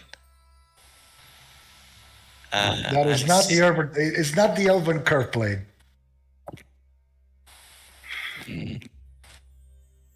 Like for example, the Flocata is really good. That is one of my favorites. Disgustingly good.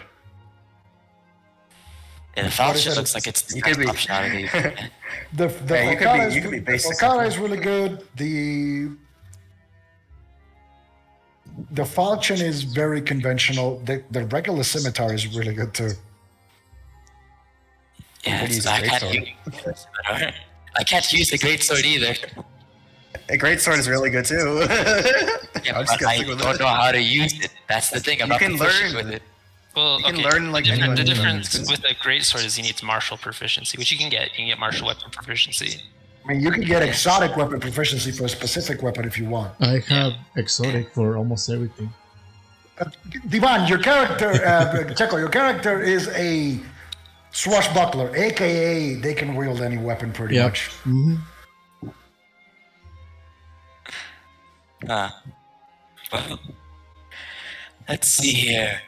This falchion looks nice. I'd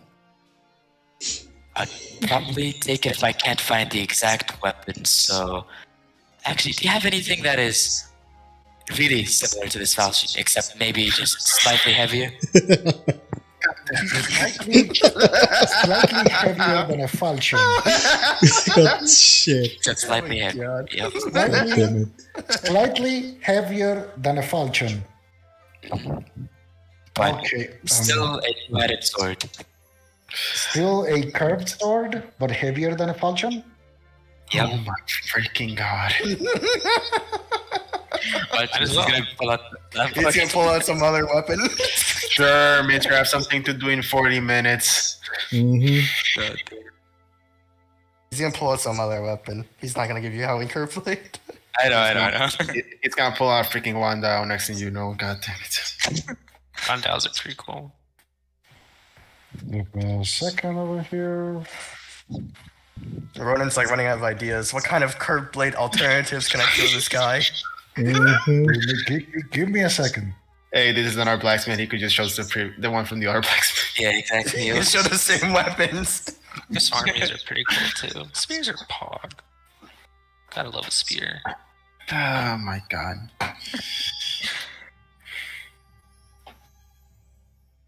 Oh wait, hold on. Hmm. Oh, he goes into the back of the sword, the back of the shop, and what he brings forth is this beautifully decorated curved blade. It doesn't have as big of a curve, but it's big, bigger than you. Puts it in front. This is a Nodachi.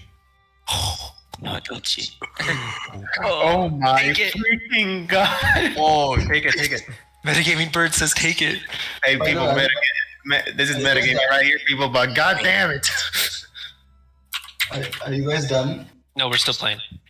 Oh, Wait, how do you spell that? Nodachi.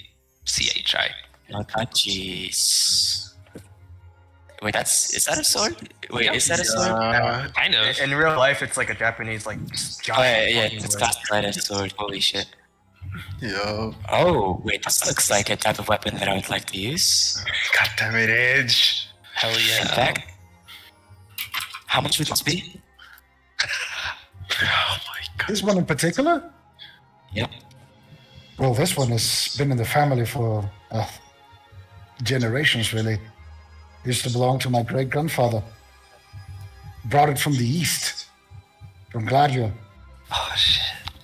This one's gonna run you probably 1,000 gold pieces. Oh. Oh my freaking. I mean, So worth. It's so You can worth. technically get it though. it's fair enough though. In my Buy it.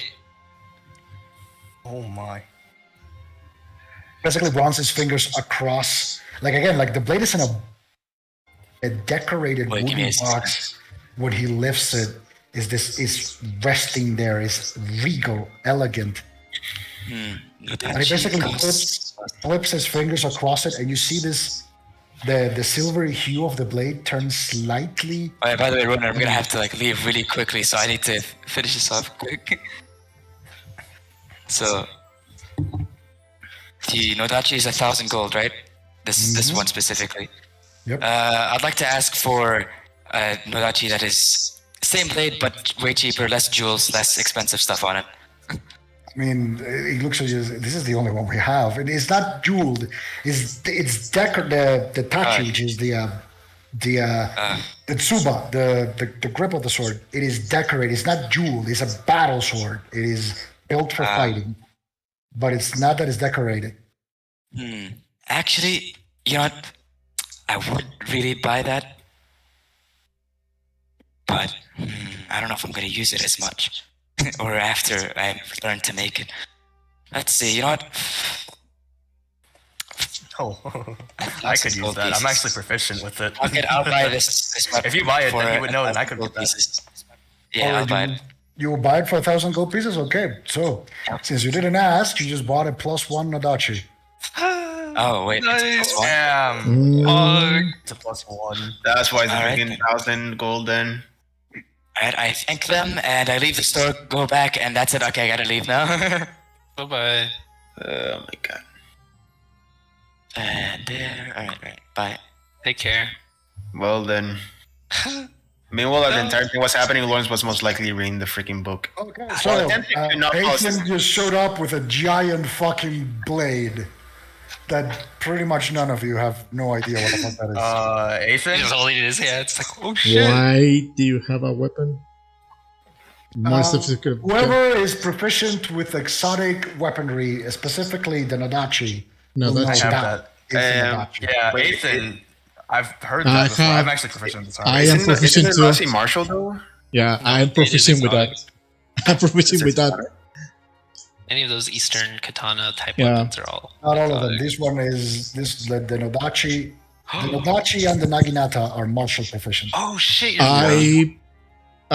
Why did you? I'm gonna ask. Why do you have a Nodashi? Since I am proficient with that. Ethan is out here, so Oh fuck. He left. well, you know, Oh yeah, you had to leave. That's right.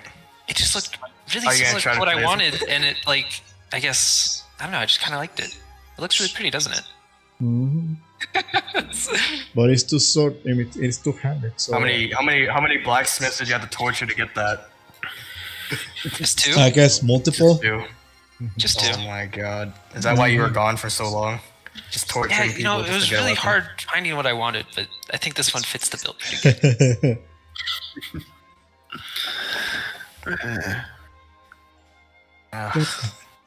It looks beautiful. A weapon's a weapon. yo. Yeah. It looks absolutely beautiful. And you do sense it's enchanted. It's magical. Oh, Magical. That must It's have like cost. 1,000 gold pieces. It was. Must have cost. Oh, okay, 1,000 gold pieces. Yeah, an arm and a leg right there. Yeah. mhm. What do you guys Yep. think? Looks cool, right? Yeah, it looks cool, but It looks cool, but at the same time, like for this mission, like, huh? I think it's gonna be overkill with that thing. I mean, how the hell are we gonna hide that? Well, bag of holding definitely then. Will this fit in the bag of holding?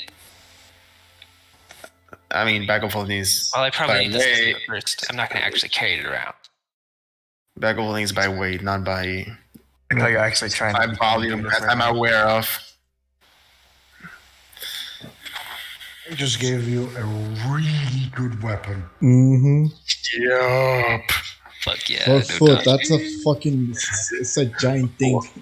When you It's not mentioned just- freaking not, The good thing about the Nodachi is not the fact that it's big or has an 18 to 20 crit. It's got a special feature that is really good. yeah. When you mentioned Nodachi, I was like, what the fuck are you doing here? Look up Brace.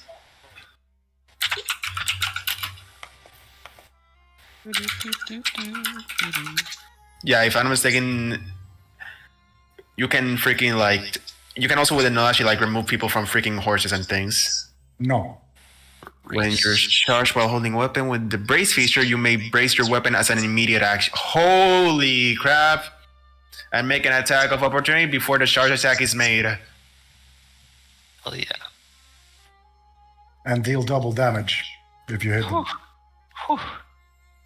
So if anybody charges at you and you got an Nodachi ready, that person's getting in a world of hurt. Yeah, fucked up. Mm-hmm. Okay, so Uno reverse card right there. Ethan came back. Yes. You just got a new Narachi. Well, I guess. That's something. Yeah, that's something. And I'm gonna go ahead and I'm gonna read. Just in case, can somebody check on me if I sleep? Although I doubt it with the coffee, I'll go to sleep. But just in case, because I want to make sure I have this one charged by tomorrow. It's only got 2 charges left. Well, 2 more charges to be full. Yeah, Maybe. I'm I gonna don't keep eye on you.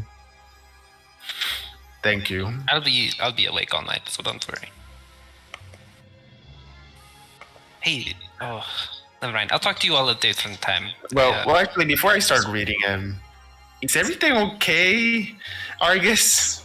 Yeah, everything's. I mean, Smashed we're- the table earlier. I mean, What's that about? are we Yeah, not fuck gonna the table, run? honestly. And you keep like but- getting concerned about the people of the lodge. I mean, please don't do anything risky in the mission. Like, don't attempt to kill these people yet. You don't need to worry about me. Okay. Anyway, gonna go reading then, and I get to it. God damn it! All right, make an intelligence check. Screw me sideways. 20. All right. So you actually this time around, you don't know if it's the coffee or the comfort or the fact that you've basically brute forced yourself into this book several times now, but you make a little bit of headway into it. And you also begin to understand more profoundly the principles of Magitech. Basically, it all rests at not just ceruleum and its nature as a metal, but it's also the way it's weaved into different types of alloys. You understand the fact that it's not just about putting ceruleum into something. You now begin to understand that the quantity and the level, the type of weaving you do by basically blending ceruleum with other metals, and especially when used in complex mechanisms, it is what actually determines its quality. That's why just no one can't make Magitech. It requires a skilled craftsman to basically be able to properly construct a piece of Magitech technology, because it is a very delicate, precise, and very constant process of weaving. And it is almost like you are forging a piece of art. It's like like the book, the way it paints it is that weaving Magitech, it's not just the making a kitchen kettle or something like that. It's about the artistry of it. It is about the precision, the details, as well as the general picture. So it dawns to you the fact that Magitech is extremely complex. It takes extremely skilled people to be able to do it, and you basically begin to understand a little bit better about alloy distribution, density, like very minute concepts about what makes Magitech work properly. And the fact that you can have 2 identical pieces of Magitech and they both function completely different. One can be better than the other one by a country mile, depending on who did it, who crafted. Interesting. All right. After reading, like, what time is it, more or less, then? At this point, I'd say between Ethan going out and literally just random check weapons, I'd say is afternoon at this point. Afternoon. I'd say it's about around 4. Well, we had our food, we had that. Want to grab Argus is dinner just gonna in a bit? spend the rest of the day checking out his cane. Yeah. Okay. Actually, is the table smashed up table still there or what? At some point, someone came in and replaced it. Oh, I was gonna go and clean that because I don't know. Someone came in and replaced it. And again, like at some point between all of this happening, someone came in and replaced the, like, put new glasses on the windows, stuff like that. In this case, Lawrence is gonna use like his knowledge on Magitech and also what he knows I guess mostly I'll about read. digital engineering and try to like figure out schematics of any sort of way he could maybe modify his auto mill. Schematics in ways he could modify his automail. Yeah, Uh, like try to figure out the weak points in the auto mill, places that could really use some improvements. Make both a knowledge arcana and a knowledge engineering check. You got it. Let me get this sword here opened up. Knowledge arcana, knowledge engineering. That's the first one. And that's the second one. First one is going to be engineering, second one is arcana. Okay, so you basically look at your automail and you begin to examine it. You have no fucking idea how someone made that shit. It is incredible. But one thing you can tell, it's incredibly well made.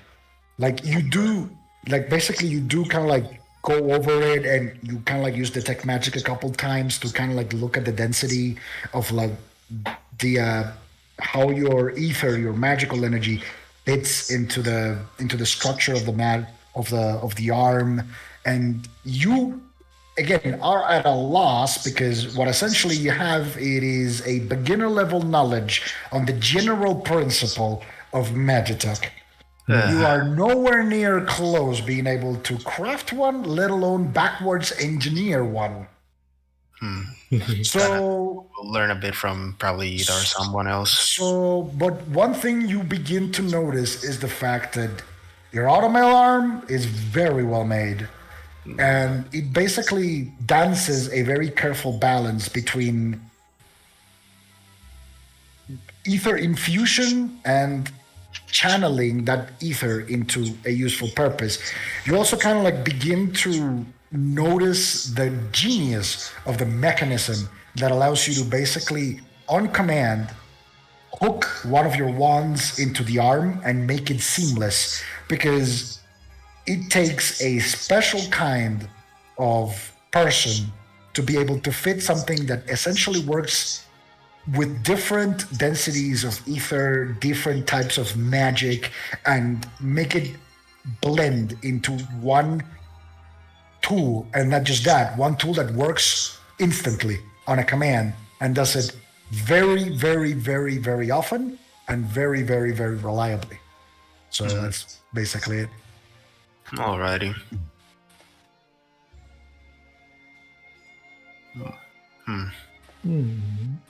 Ronan, I guess I'll read my book then, wherever I last left off.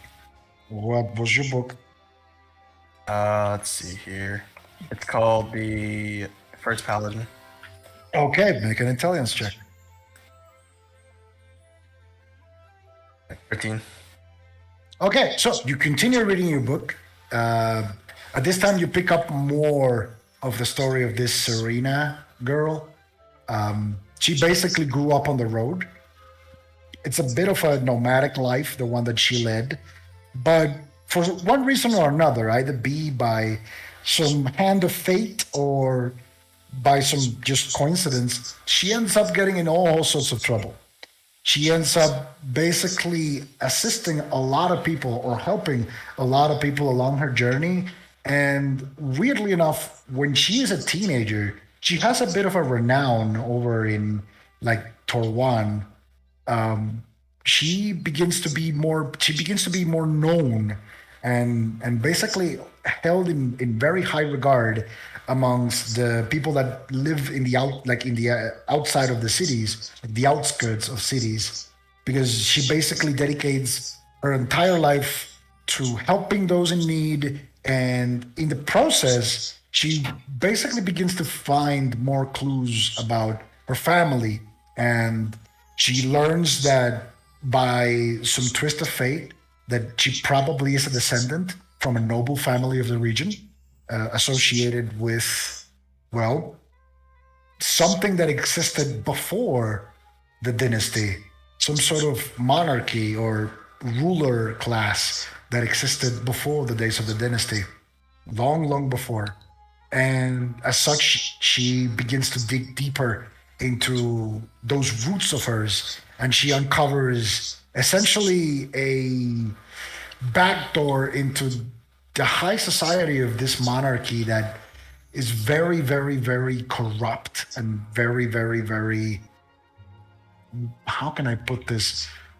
Dirty in a way. You know, it's like they keep appearances and they present themselves as nobles and as very good people that only think of the well-being of others. But it's beginning to dawn onto this arena that it's not like that at all. It's something completely different on the inside. Okay. Anyone else wants their books read? Is it like, The God. the history of the I see. guild. Okay, make an intelligence check. Nice.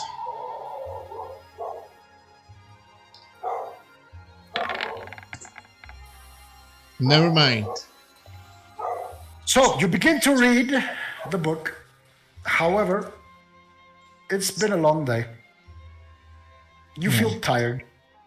You've been under a lot of pressure, you know, being the leader of the group, having to deal with these criminal elements. You're feeling a little bit, you know, uncomfortable with the whole idea of your mission. You cannot help but have a sense of worry about all. You know, these are some pretty high stakes you're dealing with at this moment.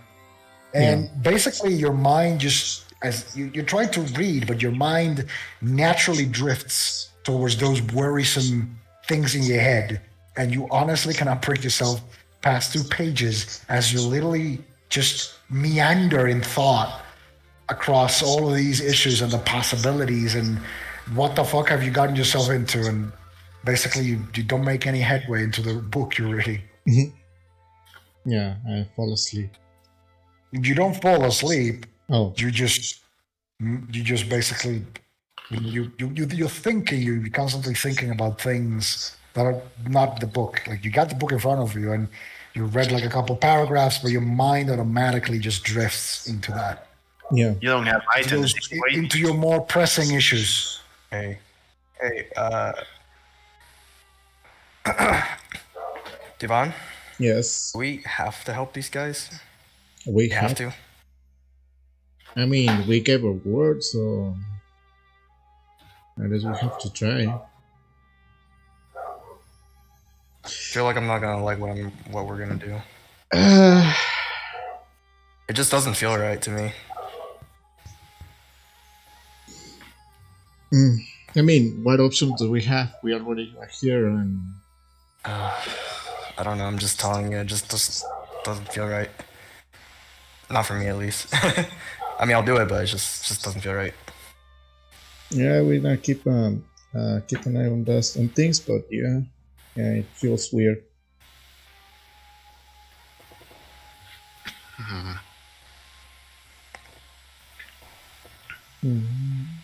Okay, so is that all you're gonna do for the day?